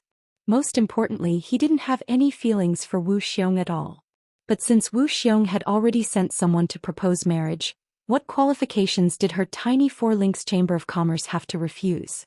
The consequences of refusing would be a disaster for the 4-links Chamber of Commerce. In the face of this sudden change, the strong pressure made Mu Tianjiao unable to resist at all. It would have been fine if she was alone, but she couldn't let go of her family at all. Her mother had sacrificed herself for this family. She had to protect this family no matter what. In the end, she could only compromise and sacrifice herself in order to agree to this marriage. Mu Tianjiao flattened the flyer that had been crumpled into a ball in her hand once again. She looked at the handwriting on it and bitterly smiled as she muttered, "Since Wu Xiong took a liking to me, that means I have some good points. But why is it that when I shamelessly confess to you, you don't feel anything for me at all? No matter how strong I am, I'm still a woman. Is it wrong to want to find a man I like to shelter me from the wind and rain? You said you only want to be a free wandering cultivator, but you single-handedly created the World Chamber of Commerce. You big liar, how can I endure this? The World Chamber of Commerce, the world. Aspire to the world. What a great ambition, but why can't it accommodate a weak woman like me?" The entire Immortal realm was divided into a total of 13 immortal provinces. 12 of these provinces were each presided over by 12 immortal monarchs. The Immortal province where the illusionary Immortal city was located was called the Immortal Bestowal province. It was the largest of the 13 immortal provinces and was personally presided over by Immortal Emperor Jin Tai. The name of the province implied that Immortal Emperor Jin Tai had bestowed the immortals of the Immortal realm. The Immortal Bestowal province had an immortal paradise called the Paradise Immortal Realm. The Paradise Immortal Realm was vast and covered in mist. There were countless plants and monsters, immortal grasses and immortal beasts all over the vast mountains and lofty ridges. The misty mountain range was filled with numerous experts of the Immortal realm. It was the place with the highest concentration of top experts in the entire Immortal realm. If outsiders wanted to trespass this place, they would simply be courting death. The mountains of the Paradise Immortal realm slowly arched up from all directions towards the center. In the misty immortal mist there was a majestic scene. There were immortal birds circling in the sky, there was purple mist coming from the east, and there was an aurora that shrouded the place. Even in the middle of the night, this place was still a place that never slept. A domineering aura that shook the hearts of the people was vast and mighty. For some reason, the central peak of the Paradise Immortal realm was split into two near the top. One section was like a crouching tiger and a coiling dragon that still stood tall on the vast earth, while the other section, which was dozens of miles in circumference, suddenly floated in the air. In the cloudy sky, a magnificent golden palace was faintly discernible. This was the famous Immortal Palace, the residence of Immortal Emperor Jin Tai. It was built on the floating mountain peak. Golden streams of light flashed in and out of the lingering clouds and mist. This magnificent palace silently deterred the entire Immortal realm, making all living beings in the Immortal realm submit to it. On the secondary peak next to the main peak there was a newly built palace. Rather than calling it a palace, it was more appropriate to call it a small courtyard. Not a single piece of metal could be seen in the entire courtyard. It was all built with all kinds of jade and jadeite. It was as translucent as an exquisite palace or a crystal palace, extremely beautiful and enchanting. This palace was built under the order of Immortal Emperor Jin Tai in one day. If it weren't for the repeated refusal of the owner of this place, this crystal palace would be even more magnificent and enchanting, and wouldn't look like a small courtyard. The owner of this palace. Perhaps it was more appropriate to describe him as a guest, because the owner of this place did not regard himself as the owner of this place. He only regarded himself as a temporary guest. However, what was surprising was that within the walls of such a luxurious crystal palace, there was actually a simple thatched hut. There was intermittent music coming from the thatched hut, and there was a man singing a scary song with a duck-like voice. It was not an ordinary kind of unpleasant song. On the jade steps of the palace gate not far from the thatched hut, stood a dazzling beauty. She was dressed in a snow-white palace dress that wrapped around her graceful figure. Her beauty could topple a city. Her skin was as smooth as cream, her eyes were bright and her teeth were white. She was dignified and charming, and her temperament was noble and compelling. Her hair was tied up in a bun and her eyebrows were slightly wrinkled. The beauty in the palace dress slowly walked into the jade pavilion next to the thatched hut. She shouted into the thatched hut, "Brother Crocodile." The music that sounded like an old ox pulling a broken cart stopped. A tall figure in a silver robe with silver hair down to his shoulders walked out of the thatched hut with a guqin in his arms. He walked happily to the pavilion and sat down, then placed the guqin on the jade table. The former immortal crocodile, now Xuejuan, smiled and said, "Sister Jiwu, how was my guqin playing? How was my singing?" Jiwu stared at him with a pair of bright eyes and was speechless for a long time. She said, "You know I don't like to lie. Your guqin and singing are really not good. It's really unpleasant to listen to. I, your little sister, feel suffocated listening to it, so I came to stop you." "You are really direct." Xuejuan smiled and scratched his head. He said, "In fact, I also know that it's not good, but everything is difficult at the beginning. I will eventually practice. I don't believe that I can't beat that brat." Jiwu looked around and set up a soundproof enchantment. She sat opposite Xuejuan and looked at the thatched hut. She frowned and said, "Why do you do this? This is clearly a silent protest. In Jintai's eyes, it will only make him hate you more and he will not let you go." Xuejuan looked back at the thatched hut he built and said indifferently, "I have worked for him for many years, but I didn't expect to end up like this. From the day he wanted to kill me, we are even. From now on, I will not take advantage of him. I can live in peace in my own grass nest." Jiwu smiled bitterly and shook her head. "This is the celestial realm, his world. No one can beat him. Everyone has no choice. Why are you so stubborn? Saving your own life is the most important thing. There are many things that are beyond your control. Why don't you marry him and become his celestial empress?" Xuejuan said with a playful face. "That position is below 1 and above 10,000. Many women in the celestial realm dream of it." Jiwu frowned and said angrily, "I, Jiwu, have not reached the point where I have to sell my body for glory." "What a joke. What a joke. Sister, don't be angry." After Xuejuan waved her hand again and again, she raised her head and sighed. "In fact, you and I are both under house arrest here. It's up to Jintai to kill us. It depends on how long his patience lasts. When he loses his patience and wants to use force, how will you deal with it?" "I don't really care. I've already died twice. The first time was because I was saved by that stinky brat, and the second time was because you saved me from Kintai's hands. I can't repay you for saving my life twice. Now we can only take it one step at a time." Jiwu shook her head and did not want to talk about such a heavy topic. Her eyes fell on the guqin on the table. She said strangely, "Brother E is in a good mood. Why do you want to play the guqin and sing? Is it to vent?" "Vent my ass. I think of that brat. Since I got out of the human world, I have the most fun with that brat." Xuejuan touched the strings of the guqin and said, "Don't be fooled by that brat. In fact, his music is unparalleled. No one in the world can beat him. Don't judge a book by its cover." Jiwu hesitated. "Do you still suspect that the Yu Qianqiu who founded the World Chamber of Commerce in the celestial realm is the same Yu Qianqiu in the human world?" Xuejuan rolled his eyes and said, "What doubt? I'm sure it is that guy. Besides him, I can't think of any other Yu Qianqiu who would mess around like this." Chapter 874. Maybe it's just the same name. Besides, establishing a chamber of commerce is not fooling around. It only shows that this person is ambitious.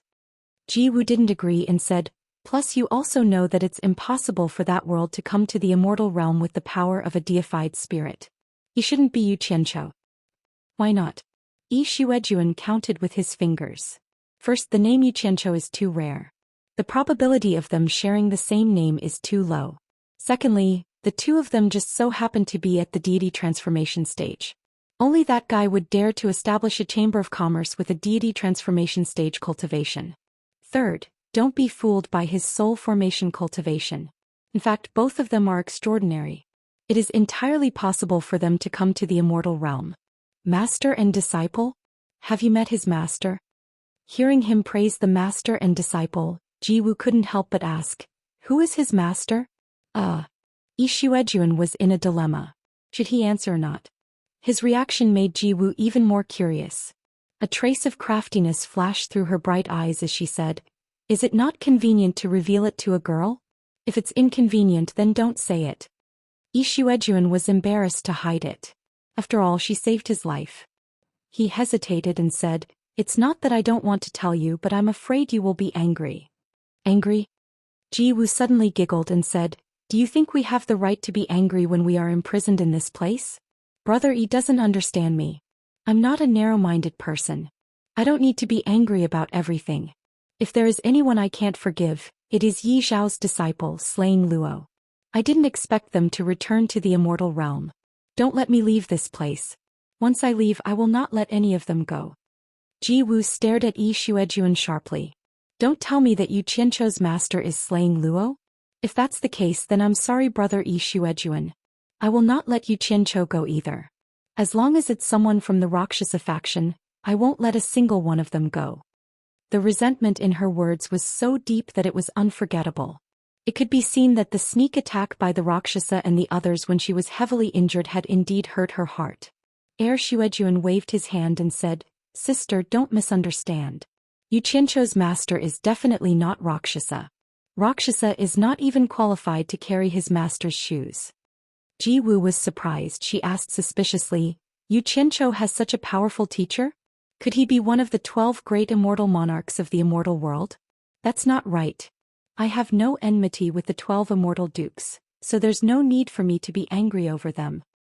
Actually, there's no harm in telling you. I just hope that you can keep it a secret. After all, Yu Qianzhou is my benefactor. I don't want to hurt him, said Shuejuan with a bitter smile. Jiwu nodded curiously as a form of assurance. Shuejuan knew that she was a person of her word. Without hesitation he said slowly, in fact, you have met his master and fought with him. His master is the one who seriously injured you in the Heaven and Earth universe formation. Bai Chongqun, Jiwu exclaimed in shock. His master is the Bai Chongqun who challenged the Emperor of the Underworld in the Underworld world. Thinking of the green-robed elder, she still had lingering fear. The majestic fighting spirit contained in that thin figure made people respect and fear him. He was really a character. In the Heaven and Earth universe formation, the scene of 4 middle-stage immortal emperor experts fighting him together was still vivid in Jiwu's mind. Yes, he is Yu Qianzhou's master. Shuejuan sighed with a complicated expression. From the first time I saw him, I knew he was a belligerent, but he did have some extraordinary abilities. I didn't expect him to be so crazy that he had the courage to challenge a terrifying character like the Emperor of the Underworld. He was seriously injured by the Emperor of the Underworld, but he still managed to escape. The Emperor of the Underworld has lost face this time. This Bai Chongqun has undoubtedly shaken the authority of the Emperor of the Underworld, letting the people in the Underworld know that the Emperor of the Underworld is not invincible. I'm afraid the old monsters in the Underworld will be restless. The Underworld will be in chaos. Jiwu was speechless. She really didn't expect that the master of the guy she didn't even want to look at was actually Bai Chongqun. Her master had seriously injured her, and his disciple had saved her life at a critical moment. What was this? But now she believed Shuejuan's words. That Yu Qianzhou might really be the current Yu Qianzhou in the immortal world. Brother you don't have to look at me like that. Jiwu shook her head and smiled bitterly. Come to think of it, that guy also saved my life. His master is his master and he is him. I'm not so narrow-minded as to blame his master's wrongs on him. Since he came to the immortal world and saved our lives, shouldn't we send a congratulatory gift to him now that his World Chamber of Commerce is about to open? You want to send him a congratulatory gift? Shuejuan was a little speechless. He remembered that Yu Qianzhou touched Jiwu's buttocks when she was unconscious. If Jiwu knew about it, she would rather let Luo Sha and the others go than let Yu Qianzhou go. Ahem. Don't send a congratulatory gift. If the two of us send a congratulatory gift, I'm afraid it will immediately attract Jin Tai's attention. That will hurt him. Shuejuan quickly stopped them. Jiwu was molested in front of him and he felt bad. If Jiwu gave a gift to the person who molested her, Shuejuan would not be able to bear it. so he quickly found a reasonable reason to stop them. As for the matter of Ji Wu being touched by Yu Qianqiu, Heir Xuejuan decided to keep it to himself. He must not tell anyone. Otherwise Ji Wu would fall out with him. Every time he thought of this, Heir Xuejuan gritted his teeth. That kid did something shameful and I have to take the initiative to cover it up for him. Ji Wu nodded slowly when she heard the words. Brother Heir is thoughtful. That will indeed hurt him. Heir Xuejuan was speechless.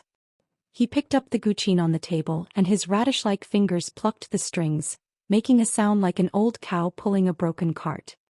He wailed like a ghost and howled like a wolf to cover up his inner embarrassment.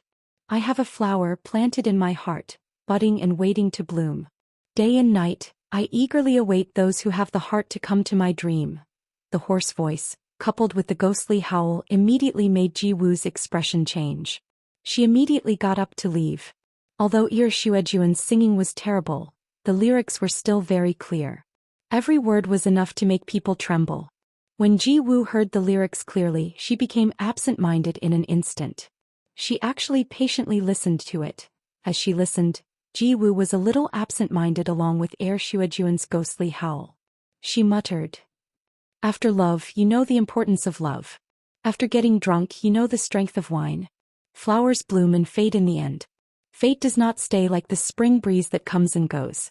Women are like flowers in a dream. After the song ended, Heir Xuejuan found that Ji Wu was actually listening to him seriously. He immediately said in surprise, Sister Ji Wu, what do you think? Did I make a lot of progress this time? Ji Wu came back to her senses when she heard the words. Her jade-like hand touched her forehead and she said weakly, it's very unpleasant to listen to, but... Hearing the first two sentences, Heir Xuejuan suddenly became depressed. However, when he heard the word, but, he suddenly became energetic again. His eyes lit up and he asked, but what? I'm listening and I'm willing to listen to your advice. Ji Wu smiled faintly, looking at him up and down with some admiration. She showed an incredulous expression and said, although the song is unpleasant, I really can't see it. I didn't expect Brother Heir to be a person who is rough but delicate. You can actually write such beautiful lyrics. It's really profound. Those who don't understand the heart of women can't write it. I was deeply immersed in it just now. I really like it. I'm ashamed to say that I have underestimated Brother Heir. Then you think too highly of me now. Heir Xuejuan was dumbfounded on the spot. His mouth twitched 3 times and he asked dryly, is there nothing good about the song I sang except the lyrics? This. Ji Wu looked at him and she couldn't bear to say too much to provoke him, so she euphemistically said, everyone's appreciation ability is different, and my appreciation ability is indeed limited. Maybe many people will like Brother Crocodile's rough and forthright singing, but there is no doubt that I really like the lyrics written by Brother Crocodile. Hearing this evaluation, Heir Xuejuan almost burst into tears. These words were too embarrassing. He thought he was right. His lips trembled and he said, I wrote the lyrics. I didn't write the lyrics at all. It was Yu Qianqiu, that bastard who had nothing better to do.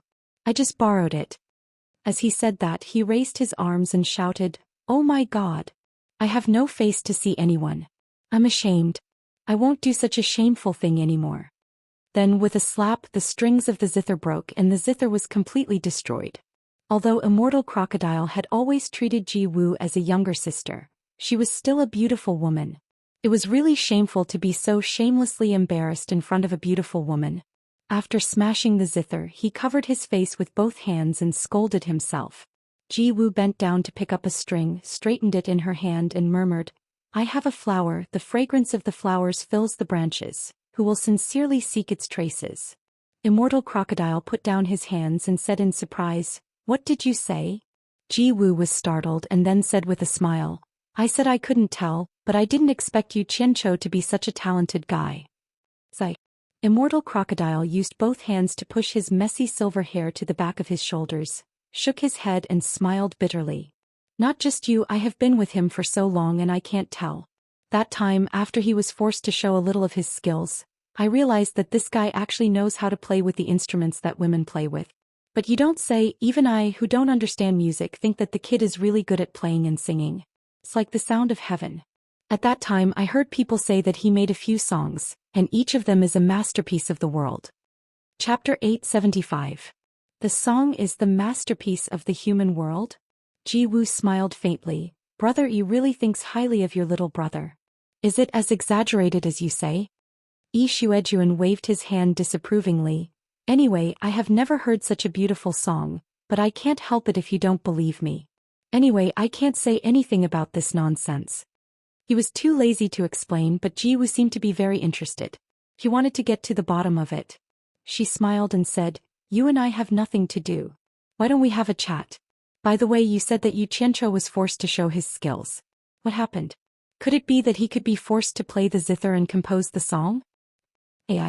It's not the kind of coercion you said. It's like this. Yi Xuejuan still had a little conscience.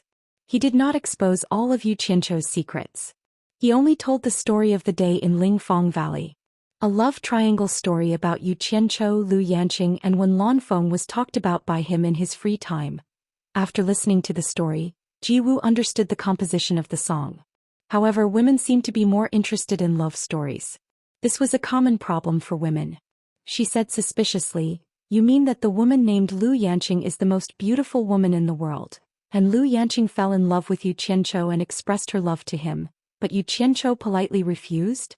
Speaking of this, Yi Xuejuan suddenly slapped his thigh and laughed. He shook his head and said, In fact, Lu Yanqing is really beautiful. She is not much inferior to you. In my opinion, she is just not as good as you in temperament. However, such a delicate beauty mustered up the courage to take the initiative to express her love, but she was rejected by that guy in such a straightforward way. Thinking about it, it's amazing. Ji Wu's eyes flickered and said, Straightforward way? What way? Yu Xuejuan smirked and said, That kid said that I'm a rough guy and I'm more interested in the topic of having sex with women. I don't like the topic of flirting. You should talk to someone who understands. That brat patted his buttocks and left after he finished speaking. He really made us men proud, huh? He's more interested in the topic of going to bed with a woman. This brat is really a man among men. Halfway through his laughter, he suddenly couldn't laugh anymore. Only then did he realize that the person sitting opposite him was also a woman. He quickly cupped his hands in apology and said, Sister, please don't blame me. I'm also a boorish man. Ji Wu's face was flushed and she looked even more beautiful. She said mercilessly, No man is good. I thought he was talented, but he's just a scum. Yi Xuejuan nodded and said, Yes, yes, yes. How can that guy be called refined? It's best to describe him as scum. I've always disliked this guy. Scum, he's definitely scum. He's not a good person. However, even though Ji Wu scolded him, she asked, Didn't you say that several of his songs in the human world are masterpieces? Even if you don't know how to sing them, you should remember the lyrics. Since we have nothing to do, why don't you read it to me? I really can't read this. Immortal Crocodile scratched his head in embarrassment and said, I happened to be there just now. Because that kid's performance was so good, I couldn't help but remember it. The other masterpieces and so on are all from other people. I haven't heard them before, so I don't know if they're good or not. Ji Wu smiled casually, but there was a hint of disappointment in her bright eyes. Because the World Chamber of Commerce in Fantasy Immortal City was about to open, the preparation work became heavy. However, there were still some clues. Under Sikongju's suggestion, Yu Qianqiu sent Sikongju back and replaced him with his junior, Jing Yuankong. This was because when Yin Baikong was alive, Jing Yuankong was the main person in charge of the World Chamber of Commerce's business, while Sikongju was mostly in charge of external affairs. In terms of business management ability, Sikongju was indeed inferior to Jing Yuankong. After Jing Yuankong arrived with Yu Qianqiu's full trust, he immediately adjusted the World Chamber of Commerce's operations in an orderly manner and started training the staff. As a result, the conference room on the 21st floor had a few meetings almost every day. Yu Qianqiu also learned like a good student, and the teacher was naturally Jing Yuankong. After a few business talks, everyone felt a little emotional. It was no wonder Yin Baikong could support such a huge World Chamber of Commerce in the human world. He was indeed good at doing business. However, Jing Yuankong told everyone that these were just some superficial things. Doing business was actually a very systematic knowledge. Experience was the foundation. Things that were too complicated were useless just by talking about it. Everyone had to integrate into it and put it into practice. Yu Qianqiu also didn't expect everyone here to become experts in making money for the World Chamber of Commerce. After all, the opening day was not far away. He mainly let Jing Yuankong teach everyone some business rules and instill the attitude that the customer is the immortal emperor. They shouldn't be used to being the overlord of a region and fight with the other party because they couldn't take it lying down. That would be a mess. Thus, Yu Qianqiu specially arranged for them to practice on the spot. One side would act as the bullied seller while the other side would act as the purposely difficult buyer. Wei Chuanqiu, who had always been following behind Yu Qianqiu, understood these people after a period of time and gradually felt that it was strange. He realized that although the people Yu Qianqiu recruited didn't seem to have much of a cultivation, they were all experts who could stand on their own. In terms of ability, they were definitely not the same cultivation disciples of the large sects or aristocratic families in the immortal world could compare to. If it wasn't for the fact that these people's cultivation were a little lacking, their ability to handle matters would definitely be comparable to some sect masters. They were all extremely slick and had very strong minds. They weren't like those itinerant cultivators who lived cautiously in the immortal world. No matter how you looked at them, they were all seasoned veterans. Especially after attending a few of Jing Yuankong's lessons, he felt that it was even more outrageous. This was simply a veteran who had experienced many battles in the business world. With such rich business experience, any sect would fight to have such a talent. Why was it a soul formation initial stage itinerant cultivator? Why would such talents flock to the World Chamber of Commerce? Wei Chuanqiu couldn't figure out the reason no matter how he racked his brains. He could only lament that there were indeed many outstanding people in the wilderness. No wonder the top experts in the immortal world were often itinerant cultivators and itinerant immortals. On the 25th of the month, the day that everyone anticipated the grand opening of the World Chamber of Commerce had finally arrived. The reason why everyone was looking forward to it wasn't because they wanted to show their support, but because they wanted to watch the show. Everyone seemed to have a premonition that the grand opening of the World Chamber of Commerce would definitely be a show to watch. And today's World Chamber of Commerce was indeed very lively. Because Yu Qianqiu's beliefs from his previous life were deeply ingrained, he really liked the festive feeling of a grand opening. He felt that red should be used today, a good beginning. Thus, long red banners hung down from the top of the World Chamber of Commerce's building. On the banners were some auspicious words to welcome guests from all over the world. As for sects that he was familiar with like Wangu Tong and Mythical Fire Palace, Yu Qianqiu went to visit them a day in advance. He shamelessly begged them to send a long red banner to congratulate him. Wang Yi and the others were rendered speechless by him. They had never seen such a thing before. However, they weren't forcing people to do something, so they all reluctantly sent a banner according to his request. Yu Qianqiu naturally accepted it with a chuckle. He then ordered people to hang the red banners of these large sects in the most conspicuous places of the building to show off their connections. Everyone in the World Chamber of Commerce was forced by him to wear a big red flower on their chests. He himself took the lead and put on a bright red robe. He stood at the door like a bridegroom, cupped his fists and smiled as he welcomed the guests. On the two sides of the door stood 8 people with big red flowers on their chests. They smiled awkwardly as they welcomed the guests. Even Wei Chuanqiu wasn't exempt. However, Wei Chuanqiu felt that the big red flower on his chest wasn't pleasing to the eye. He might as well put it on his back. The group of people couldn't understand. Was there any meaning in doing such a vulgar thing? Of course, there were also people who didn't wear big red flowers. They stood alone on the roof and silently watched Yun Ping below. He wasn't a member of the World Chamber of Commerce, so Yu Qianqiu couldn't force him. But then again, it did give people a very festive feeling. One look and you could tell that the World Chamber of Commerce was holding a joyous event. Not only that, the Wangu Tong sect, Fire Palace, Spirit Cultivation sect and Skyward Palace's red banners also caused the spectators to feel a sense of awe and respect. These 4 great sects were willing to hang out their banners to show their support, regardless of whether Yu Qianqiu had a deep relationship with them or not. In the eyes of the spectators, even if their relationship wasn't that deep, it didn't matter. But what most people didn't know was that these 4 banners were obtained by Yu Qianqiu shamelessly. Please, please, please, please come in. Yu Qianqiu's face was a little dark as he squeezed out a smile and invited a guy he didn't know into the building. Even though he had decorated the opening ceremony to be very festive, there didn't seem to be many people coming in to support him. The number of people that went in wasn't even as many as the people he had set out to receive.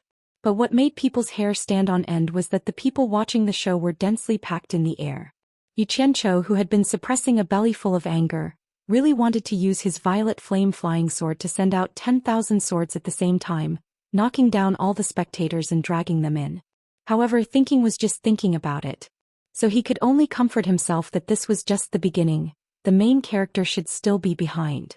Whispers and laughter filled the air. Xianxia walked out of the door with a big red flower on his back. He stared coldly at the people in the air who were laughing at him. The deterrence of an expert was still there. Under Xianxia's threatening gaze, all of them shut up. After waiting for a while, Xianxia, who was wearing a festive red robe, also slowly walked out. He coldly looked around. He also felt that something was wrong. The few guests that went in couldn't even compare to him in cultivation and probably couldn't afford to buy anything. Wang Yi and the other 3 families should have come to support him, but none of them came. This matter was very strange. Chapter 876. He looked back at the banners hung by the 4 sects on the tall building. Since they were willing to give this, why didn't they come to support them? Xianxia's eyes flickered as he looked at the people in the air. He could see a hint of mockery on their faces. Someone is playing tricks. This was Xianxia's first reaction. With this speculation, Xianxia's mind calmed down. He slowly walked into the building with his hands behind his back. In the center of the building's main hall was a pool made of jade. Xianxia sat at the edge of the pool while humming a little tune. He crossed his legs and looked at the small fish in the pool. From time to time he would glance at the cultivators who were admiring the various immortal herbs. These people's cultivation levels weren't high. There was only one late-stage soul formation cultivator. They were all admiring the immortal herbs in the crystal cabinets in the hall with amazement. A few cultivators with big red flowers on their chests were eagerly introducing the immortal herbs to the people in the hall. The degree of emptiness at the opening was beyond everyone's expectations. However, there were a lot of people watching from the outside.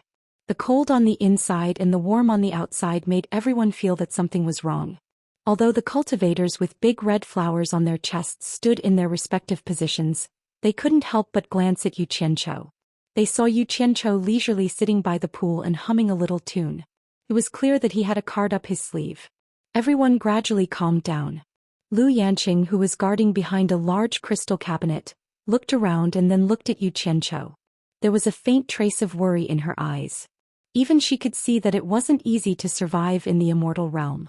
The deity transformation initial stage cultivator who had led them in had already browsed through all the immortal herbs on the 5th floor.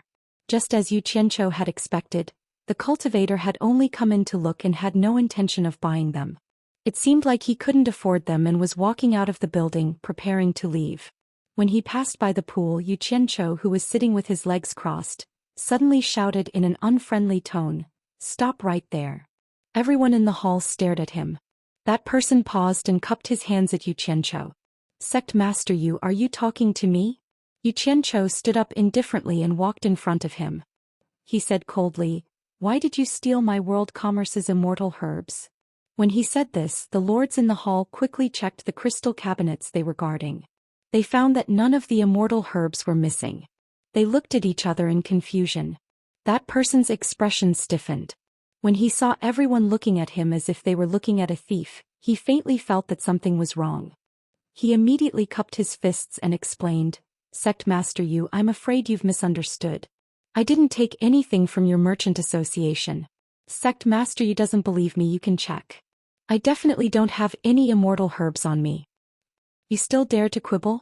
I said you stole it, so you stole it. Do you think I'm wrong?" Xianxia shouted coldly and extended a palm from his sleeve. The person in front of him immediately exploded into a cloud of white mist. The white mist was instantly sucked into Xianxia's sleeve. In the blink of an eye, that person turned into a sinister-looking mummy and was on the verge of collapsing. Xianxia waved his sleeve expressionlessly and a green flame swept the mummy up to the top of the pool. When the green flame returned to Xianxia's sleeve, the giant mummy had already turned into drifting ashes and fell into the pool, attracting the fish in the water to kiss the surface of the water. Everyone in the hall looked at each other. They finally saw the terror of the torture envoy again. However, they didn't know why Xianxia would suddenly kill him. Lu Yanqing bit her lip and stared at Xianxia. There was a hint of anger in her eyes. Yu Qianzhou coldly looked around and suddenly shouted, "Guard all the entrances and exits. Don't let a single one escape. If anyone dares to escape, kill them without mercy." He indifferently stared at the other cultivators who came in to watch. The various lords immediately guessed that Yu Qianzhou must have a reason for doing this. They quickly scattered and guarded the entrances and exits, staring at those people like tigers watching their prey. Those cultivators panicked and subconsciously gathered together, putting their backs against each other in a defensive position. Someone shouted, "Sect Master Yu, what is the meaning of this? What is the meaning of this?"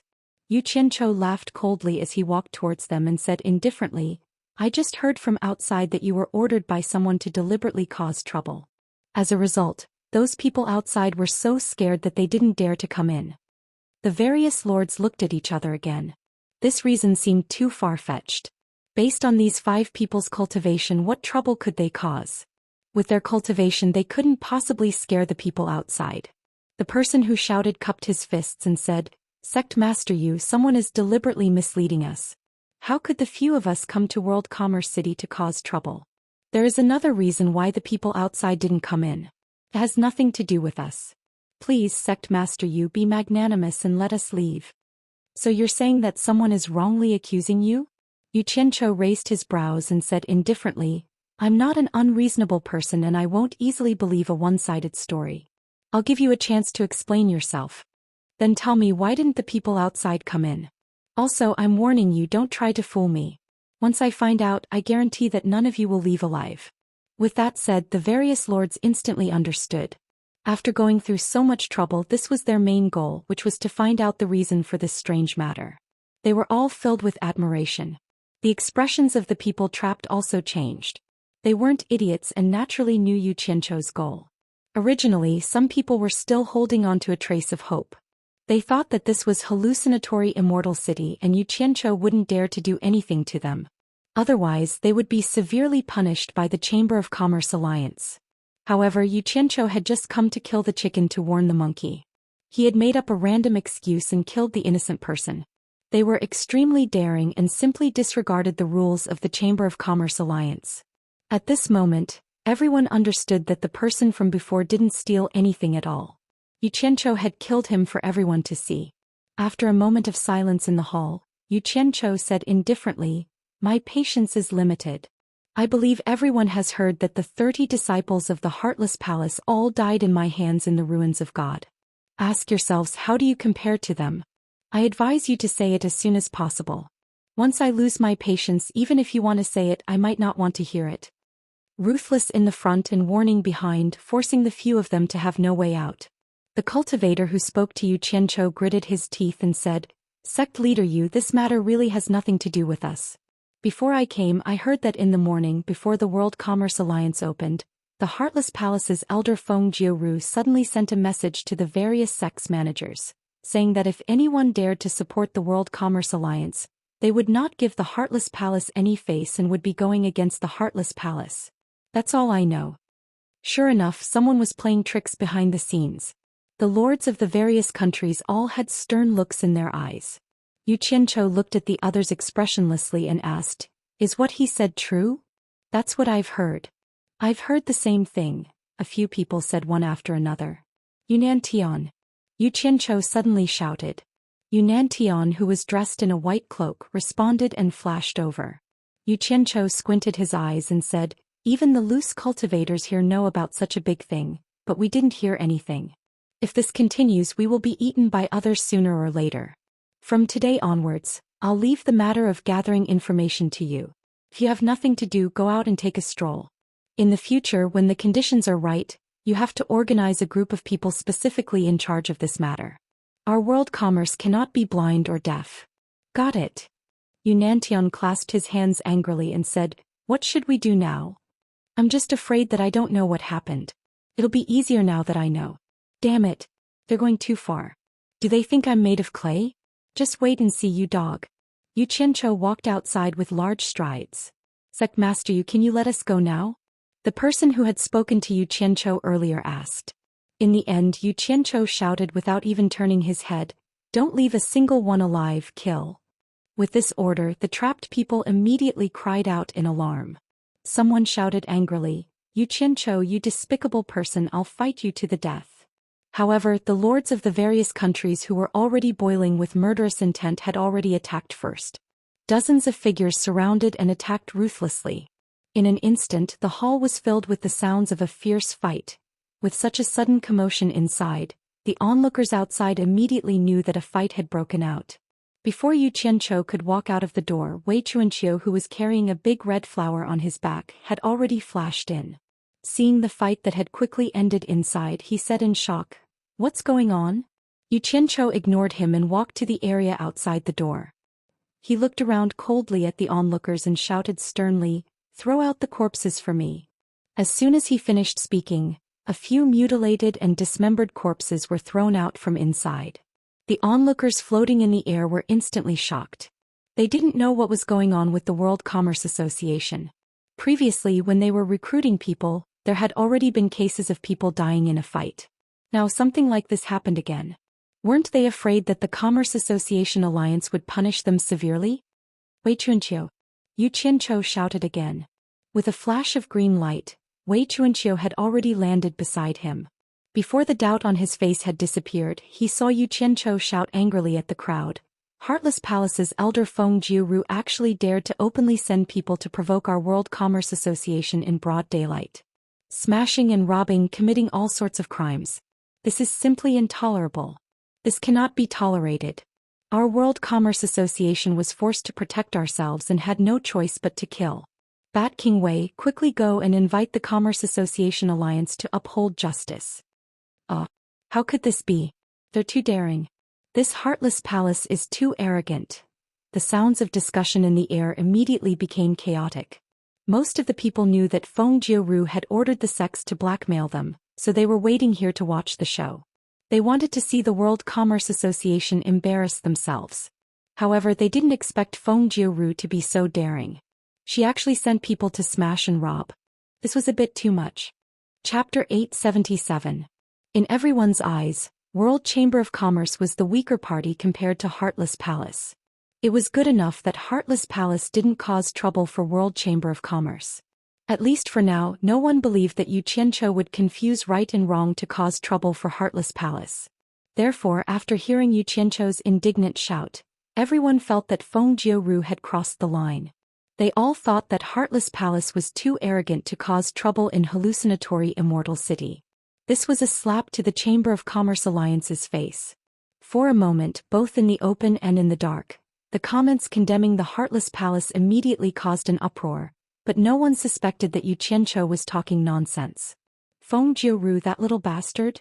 Wei Chuanqiu glared at him and said angrily, "This is too much. I'll go kill him now." The old bat was also irritated by her words. With him here, Feng Jiuru, a junior, dared to come and make trouble. How could he be so shameless? Stop. Yu Qianzhou grabbed Wei Chuanqiu, who didn't know the details, and said loudly, "They are the biggest sect in the Immortal realm. They have the right to disregard the Chamber of Commerce Alliance's rules. But we don't have the right to be rude and unreasonable like them. Quickly go to the Chamber of Commerce Alliance and ask someone to uphold justice." He secretly scolded, "Old bat, don't ruin my plan. Do as I say." Wei Chuanqiu was startled. Then he waved his sleeve and turned into a stream of light heading to the Chamber of Commerce Alliance. Yu Qianzhou's words caused the discussions in the surroundings to reach a climax. The Chamber of Commerce Alliance represented the Immortal Palace. Disregarding the rules of the Chamber of Commerce Alliance was a huge accusation. If these words were to spread, it would be a headache for the Heartless Palace. Some people in the crowd had changed their expressions and retreated quietly. The people of World Chamber of Commerce also stood at the gate angrily to express their silent protest. Yu Nantian, who was beside Hu Changshou, slightly tilted his head and transmitted his voice. "Only the torture envoy dares to do such a big thing. If it were us, we would have to think twice." "That's right." Hu Changshou sent a telepathic message to Meng Qi. "The torturer is going to wrestle with the Heartless Palace. To be honest, I'm a little worried. After all, they're the #1 sect in the Immortal world. What are you afraid of? At worst, we can just return to the human world. If we can't do it in the open, we can still have a chance to develop in the dark." Yu Nantian replied disapprovingly, "As for those individual cultivators just now, Although you don't belong to any sect and neither side is involved, why did you come here for no reason? Plus, it's their bad luck to run into a torturer who doesn't play by the rules. I feel sorry for them. In the inner room of the Passionless Palace's branch, Feng Jiru sat on the high seat, while the 4 leaders of the 4 islands of the lake, Lan Hao, Su Yuchong, Bao Tuxing and Ning Zixuan sat on either side of her. The 4 of them were originally from the same sect, and the 4 islands of Lake Light were originally one family. Later on, because their master died at the hands of an enemy, a dispute arose between the 4 of them, and they all wanted to be the sect leader. As a result, a good sect was split into 4 and became 4 families. The 4 islands of Lake Light were within the main sphere of influence of the Passionless Palace, and they had always followed the Passionless Palace's lead. However, that didn't mean that they would throw away their lives. When they heard the summons, they hurried over. At first, they didn't know what it was for. When they arrived, Feng Jiru asked them perfunctorily, "Who is willing to snatch the territory of the world commerce?" When the 4 of them heard this, their expressions changed drastically. They weren't fools. The matter of Yu Qianzhou killing the disciples of the Passionless Palace in the ruins of God was already known to the world. It could be considered as a feud with the Passionless Palace.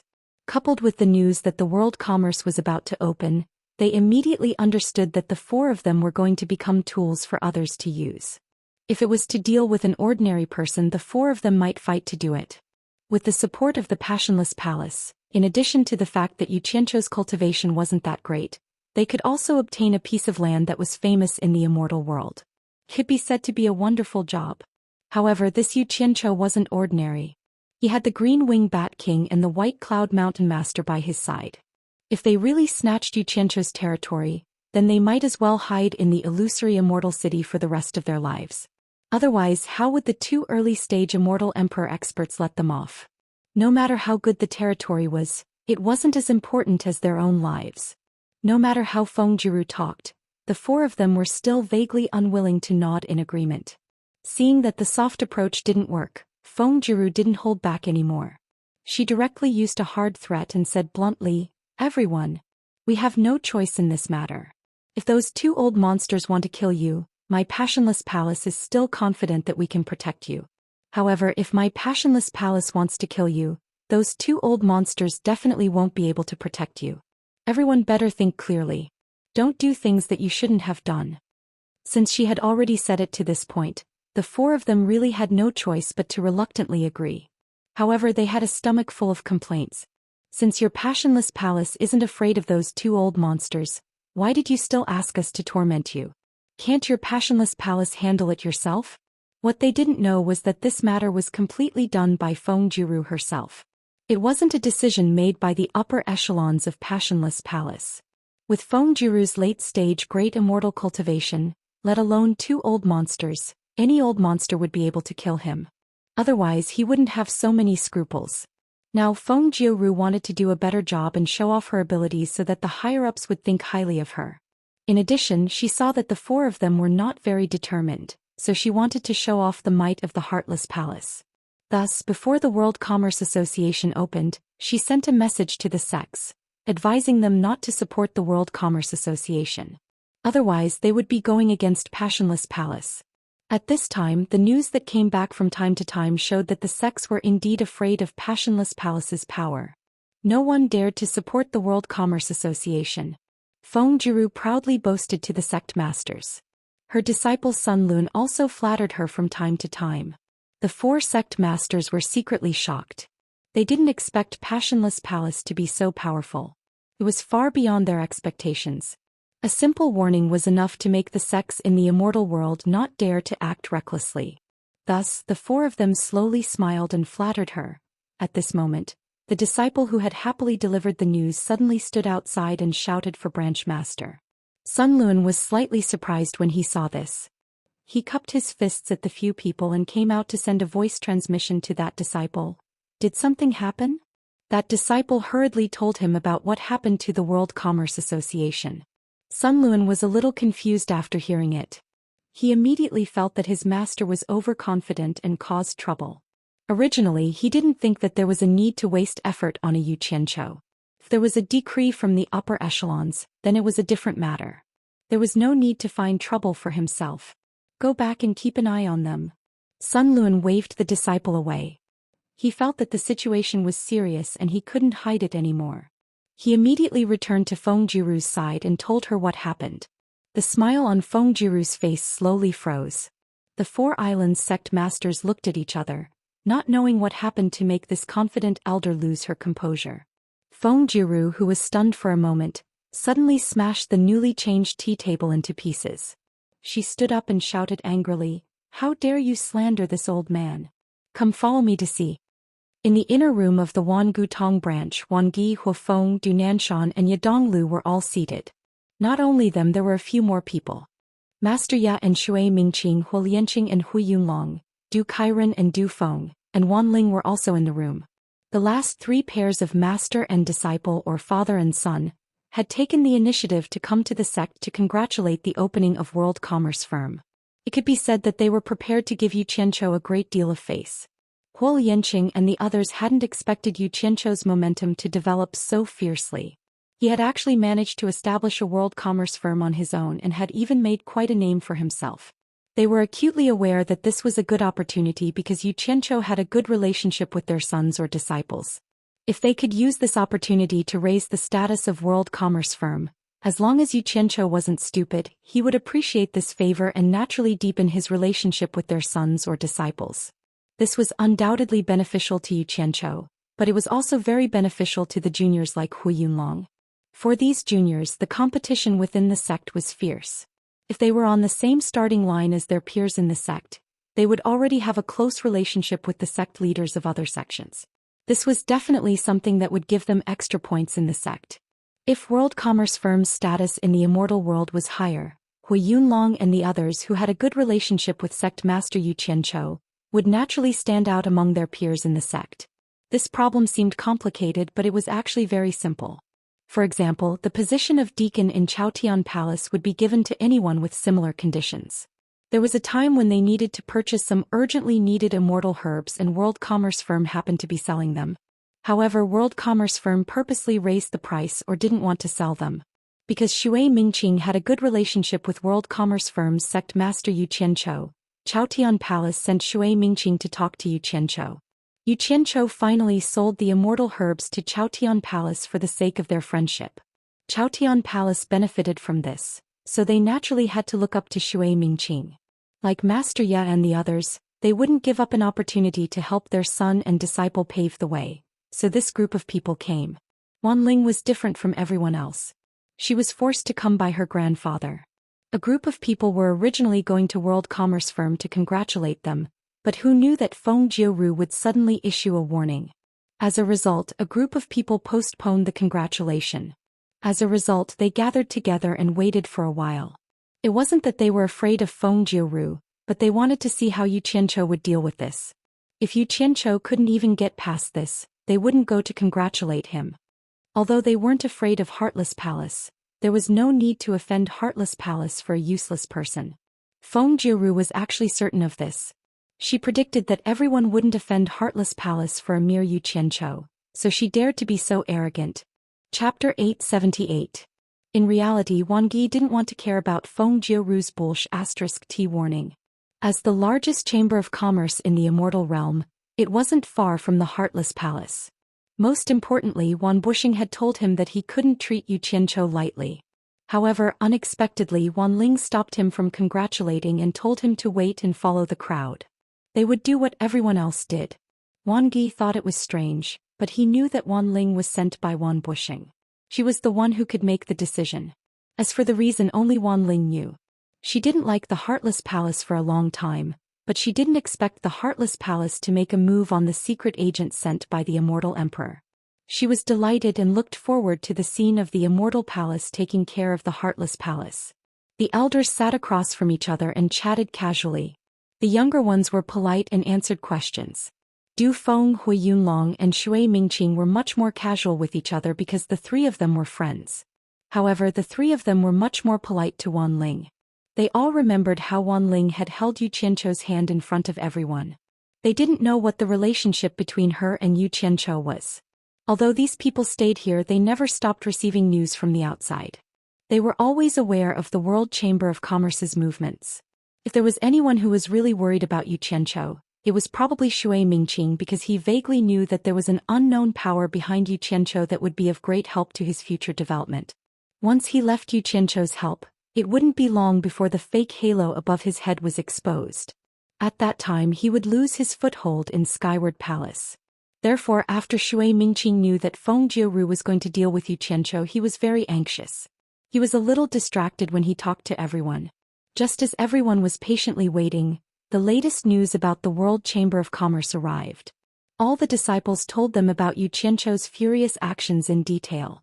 After they heard the latest news, all of them looked at each other with dumbstruck expressions, and Wang Ge said with astonishment, "This Yu Qianqiu is quite audacious to kill people in Illusory City again.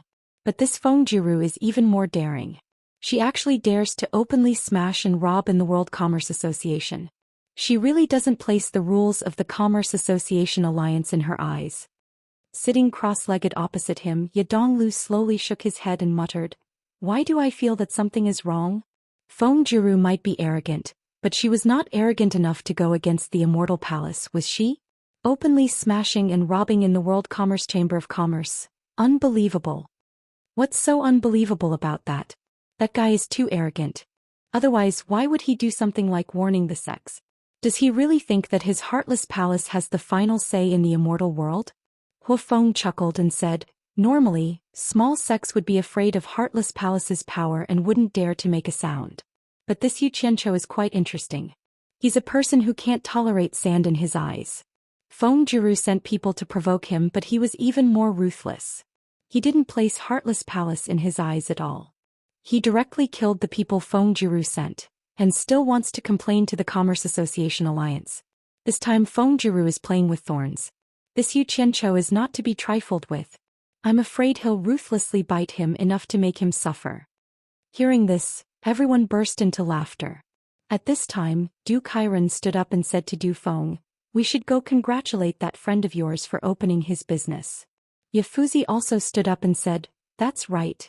Yu Qianqiu is alone and weak. He needs someone to support him lest someone bullies him." They laughed again and left one after another for the World Commerce Association. However, Wang Ge, Hu Feng, Ye Donglu and Du Nanshan didn't go. Since their respective sects had sent representatives, there was no need for them to join in the fun. Instead, they returned to their own territories. Yu Qianqiu stood alone in front of the World Commerce Association's building with his hands behind his back. He stood there motionlessly, his slightly closed eyes flashing from time to time. His big red robe was exceptionally eye-catching. "Get out of the way!" An angry shout came. The crowd of onlookers in the air suddenly quietened down and made way for him. Yu Qianqiu narrowed his eyes and saw 6 people standing in the crowd that had parted. 2 blue-clothed men were at the front, and the elder in the lead pointed at him and shouted angrily, "You are Yu Qianqiu?" Yu Qianqiu's brows moved slightly, vaguely guessing who it was.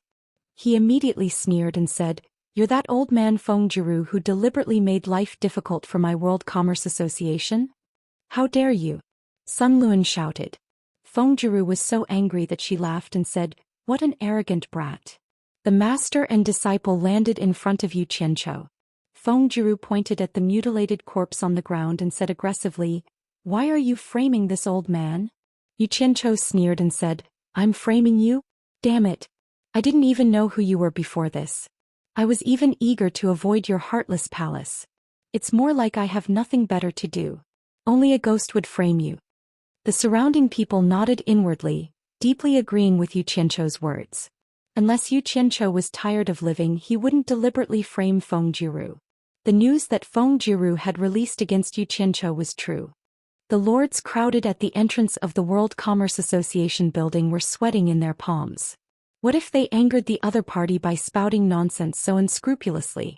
Feng Jiuru suddenly realized that she was too agitated and had lost her poise. She immediately took a deep breath and calmed herself down. She took a step forward and said arrogantly, "Brat, it's impossible to get away with making irresponsible remarks. This old man isn't that easy to frame. If you can't produce evidence, then shut up. Otherwise you'll have to bear the consequences." "Old man, how dare you threaten me in front of so many people? Do you think the World Commerce Association is run by your heartless palace?" Yu Qianchou retorted, almost spitting at the other party's face. Seeing that the other party was about to flip out again, he immediately waved his hand and shouted, "Before the World Commerce Association sends someone over, I have the right to remain silent. The World Commerce Association will decide what's right and wrong. I won't keep you company." He flicked his sleeve and turned to leave. "Stop right there," Feng Jiru shouted. No soul formation cultivator had ever dared to speak to her like this. She had just calmed herself down, but she instantly exploded again. In the end, Yu Qianchou shouted even louder than her. He turned around and pointed at Feng Jiru's nose and roared, "This is my territory. If you don't want to stay, then scram. Anyway, shut up. I'm warning you, old man. If you dare to threaten me again, I will treat your threat as a serious provocation under the watchful eyes of everyone. I have the right to launch a counterattack, and when that happens, the responsibility will not be on me." There was an uproar in the air. Everyone felt that Yu Qianchou had gone too far. Feng Jiru also laughed and said disdainfully, "Then I'd like to see how you're going to fight back." Yu Qianchou snorted coldly and turned to the top of the building. He cupped his hands and shouted, "Mountain Master Bai Yun, thank you." As soon as he finished speaking, a white light landed beside him. A pair of sharp eyes stared at Feng Jiru. As soon as Yun Peng appeared, the entire place fell silent. Feng Jiru's pupils contracted as if someone had grabbed her by the neck. She couldn't say a word. Only then did everyone remember. How could they have forgotten about this person? This guy was famous for being a cold-faced killer many years ago. He was much colder than the green-winged Bat King. "How about I kill you?" Yun Peng asked simply. His sharp eyes shone with a cold light as he stared at Feng Jiru. Feng Jiru's expression froze. She cupped her hands and said awkwardly, "So it's Mountain Master Bai Yun. Please forgive me." "How about I kill you?" Yun Peng asked simply again. Even though it was the same question, everyone shuddered. They suddenly felt like Yun Peng was like a half-drawn sword. He began to emit a faint killing intent, and the surrounding temperature dropped slightly. Feng Jiru slowly retreated with a stiff expression. "Mountain Master Bai Yun, my heartless palace doesn't seem to have any grudges with you. Why do you have to bully us?" Her disciple, Sun Luan, also retreated with a pale face. Yu Qianchou looked at Yun Peng with admiration. He thought to himself, "So it's more frightening when you speak in a straightforward manner." "Stop." A cold shout suddenly reverberated in the air. For streams of light descended and appeared. Wei Chuanqiu walked out from the group of four and came to Yu Qianchou's side. He pointed at the thin golden-robed man and said, "I've invited the Chamber of Commerce Alliance's great bright will-bearer to uphold justice." Yu Qianchou immediately bowed. He had heard of this man but had never seen him. He knew that this man was the Chamber of Commerce Alliance's leader. After Yun Peng and the thin man exchanged a glance, they turned into streams of light and returned to the World Commerce Alliance's rooftop. It was obvious that Yun Peng was unwilling to face this man. Feng Jiru heaved a sigh of relief. She quickly cupped her hands and bowed to the thin man. "Greetings, great bright will-bearer." Sun Luan also bowed. When Wei Chuanqiu saw Feng Jiru, he immediately pointed at her and shouted, "Little B****, how dare you jump on my head? If I had known this would happen, I wouldn't have let you go back then. I would have killed you directly." Everyone immediately heard a story from his words. The corner of Feng Jiru's mouth twitched. Seeing the great bright wheel beside her, she knew that nothing would happen. She immediately gathered her courage and shouted, "Bat King Wei, please watch your mouth." "Wow. Now it's terrible." Wei Chuanqiu let out a strange cry. He flipped his claws out of his sleeves and disappeared on the spot. As Feng Jiru turned pale with fright, she saw the great bright wheel's golden sleeve point out 2 fingers, and a dazzling silver plate with a diameter of 2 meters suddenly appeared from the fingertips, like a bright moon protecting Feng Jiru. Dong. A muffled sound rang out. Although it was not loud, it seemed to pierce through everyone's eardrums, causing them to tremble and go limp. The silver plate suddenly flashed with a strong white light, bouncing back a green light. When the green light appeared, Wei Chuanqiu could not control his body and slid backward. His feet were like iron plows, creating a deep ravine. Chapter 879. A white light flashed and the bright moon disappeared. De Ming Luan said indifferently, "Wei Chuanqiu, do you think I'm a decoration?" Wei Chuanqiu waved his sleeves and forcefully stopped. His thighs had already sunk into the ground. Then he jumped out and pointed at Feng Jiuru. Dominglun, this bastard sent people to World Commerce Hall to smash and rob and you didn't care. Instead you attacked me. Is this the rule of your Commerce Hall alliance? Dominglun crossed his sleeves over his stomach and said indifferently, if you want to solve it yourself, why did you have to drag me out? Wei Chuanqiu's neck thickened and he wanted to argue, but he was pulled back by Yu Qianqiu. Yu Qianqiu pointed at the trench in the ground and said painfully, who did I offend? There are always people coming to make trouble when I establish World Commerce Hall. It's fine if Heartless Palace came to make trouble, but why did you join in as well? A good piece of land was turned into this by you. Are you going to pay for the repair? Wei Chuanqiu's expression froze and he said in shock, look at the situation now, you still care about this little bit of money? Everyone was speechless. Yu Qianqiu rolled his eyes and said, if it wasn't for money, why would I waste so much effort to establish this commerce hall? At this time there was a slight commotion in the crowd in the air. Several figures landed on the ground. They were none other than the representatives sent by Wan Gutong and the other three sects, Wan Ling and Du Kairen, who brought their disciples. World Commerce Hall's opening has alarmed Dominglun's representative? Du Kairen said in surprise. He had already cupped his hands in greeting. He wasn't pretending to be surprised, but he really didn't expect the representative of the Commerce Hall Alliance to come. The others also followed suit and saluted. However, their attention was soon attracted by the exposed corpses on the ground. They looked at Yu Qianqiu with complicated expressions. Dominglun nodded slightly and said, what are you four sects doing here? Are you here to congratulate the opening of World Commerce Hall? Du Kairen's representative answered, Manager is wise. We are here to congratulate Yu Qianqiu on the opening of the World Chamber of Commerce.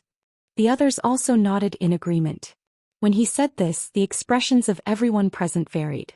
The Dominglun looked at Yu Qianqiu with deep meaning.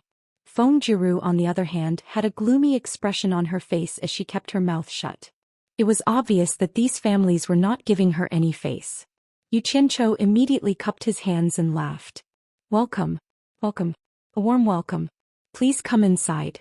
I will go and thank you after I have settled a small matter here.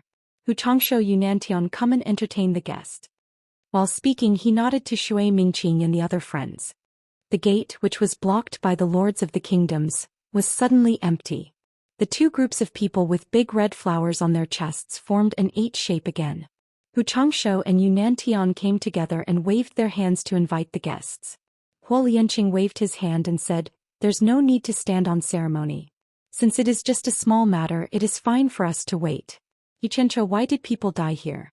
What exactly happened? This question was a little fake. Everyone knew that these people couldn't possibly not know what happened here. Yu Qianqiu chuckled and said, my World Commerce Association is opening for business today, and a few scum who don't know the immensity of heaven and earth suddenly came to my place to smash and rob. I naturally couldn't sit by idly and immediately took countermeasures. Who knew that these people couldn't take a beating and spilled everything in order to save their lives. So there is a mastermind behind this. Such a thing actually happened in the hallucinatory Immortal city? Yifuzi looked at Yu Qianqiu with a frown and said, who is the mastermind? Who is so daring? They simply don't put the rules of the Chamber of Commerce Alliance in their eyes. Yu Qianqiu opened his claw and took a head from the ground into his hand. He lifted it up and said, this person said that they were sent by Feng Jiuru, the elder of Heartless Palace. Nonsense. Feng Jiuru immediately roared and defended herself. Don't listen to his nonsense. This brat is deliberately framing me. I didn't do such a thing at all. Dominglun said calmly, since you didn't do it, then let him finish. The truth can't be faked, the lies can't be true. No one can frame you. Once he spoke, Feng Jiuru immediately lost her temper. She could only grit her teeth and stare at Yu Qianqiu. Yu Qianqiu coughed and continued while holding the head. He said that Feng Jiuru, the elder of Heartless Palace, was not only the mastermind behind this matter, but also the one who caused trouble during my World Chamber of Commerce's recruitment last time. He also said that not only that, Feng Jiuru also sent a warning letter to the various sects, threatening them not to come and support my World Chamber of Commerce. She wants to make a fool out of us. Just as he finished speaking, he heard Du Kairen sneer and say, I don't know about the other things, but Elder Feng sent a warning letter to my spirit cultivation sect. I can testify to this. As for whether or not he warned the other sects, We'll have to ask everyone. My skyward palace also received Elder Feng's warning. Yafuzi said indifferently. Huo Lianqing nodded and said, my mythical fire palace also received it. Wan Ling cupped her fists and smiled. Elder Feng also took care of my Wan Gu Tong. After these people interjected for a while, the onlookers immediately sighed. This undoubtedly proved that Feng Jiru was the one who did all these things, and they all thought that Feng Jiru was going to be in trouble this time. Feng Jiru's expression also changed greatly. She realized that sending a warning letter to the various sects was indeed too stupid. For a moment she was very nervous and couldn't help but secretly observe the changes in Deming Luan's expression. Wei Chuanqiu stared at Feng Jiru with a sneer. Although Yu Qianqiu had a sincere expression, he was also gloating in his heart. He thought to himself, this is the result of provoking me. However, to everyone's surprise, Deming Luan looked around and said, I've also heard about Feng Jiru sending a letter to threaten the various sections. Moreover, there are so many witnesses it seems like it's not fake. The conflict between your sects and the various merchant houses has never stopped. It's normal for threats to come and go. As long as you don't violate the rules of the illusionary immortal city, my merchant house alliance won't interfere.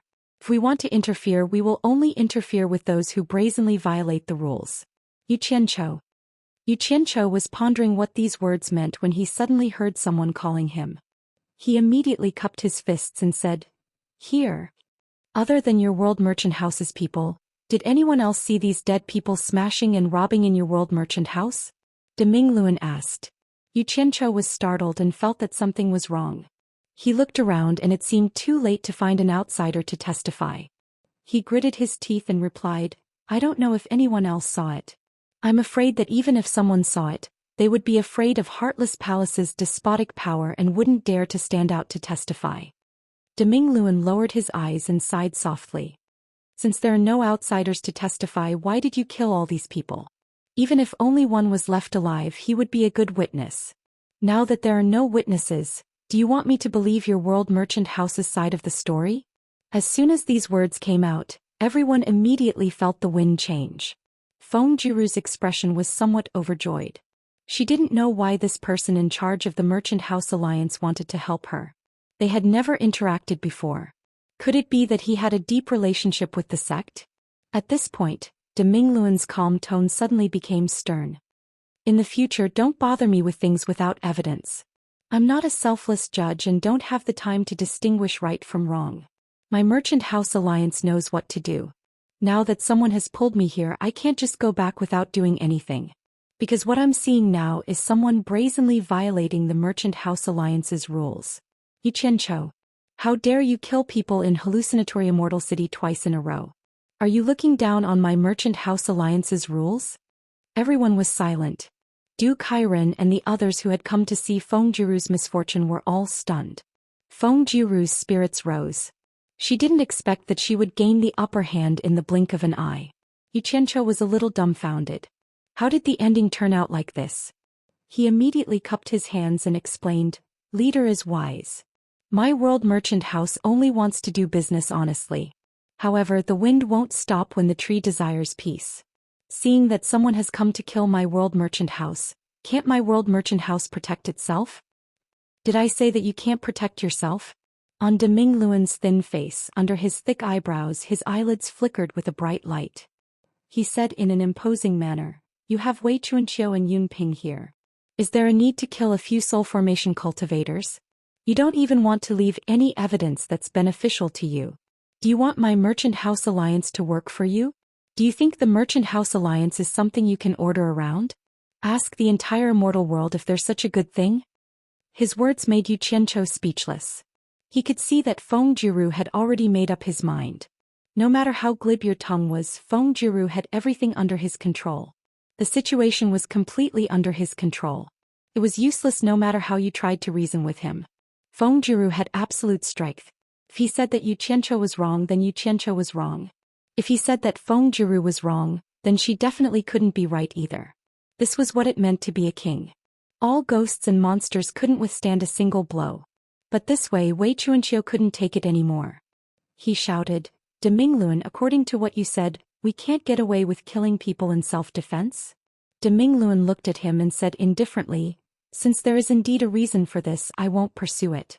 But he suddenly opened his eyes and glanced at the crowd. "If anyone dares to disregard the rules of the Merchant House Alliance again, I don't care who is right or wrong, I will punish them severely." Everyone was shocked when they heard this. Yu Qianchou smiled bitterly in his heart. What a powerful guy. He and Feng Jiru had been arguing for a long time, but neither of them had gained the upper hand. Instead, he had let everyone see his majesty and took the opportunity to warn everyone. Wei Chuanqiu, who was ready to argue with De Mingluan, was also speechless. He didn't expect De Mingluan to pick it up and then put it down gently. He was so angry that he couldn't do anything about it. He couldn't say what he wanted to say to Feng Jiru with De Mingluan,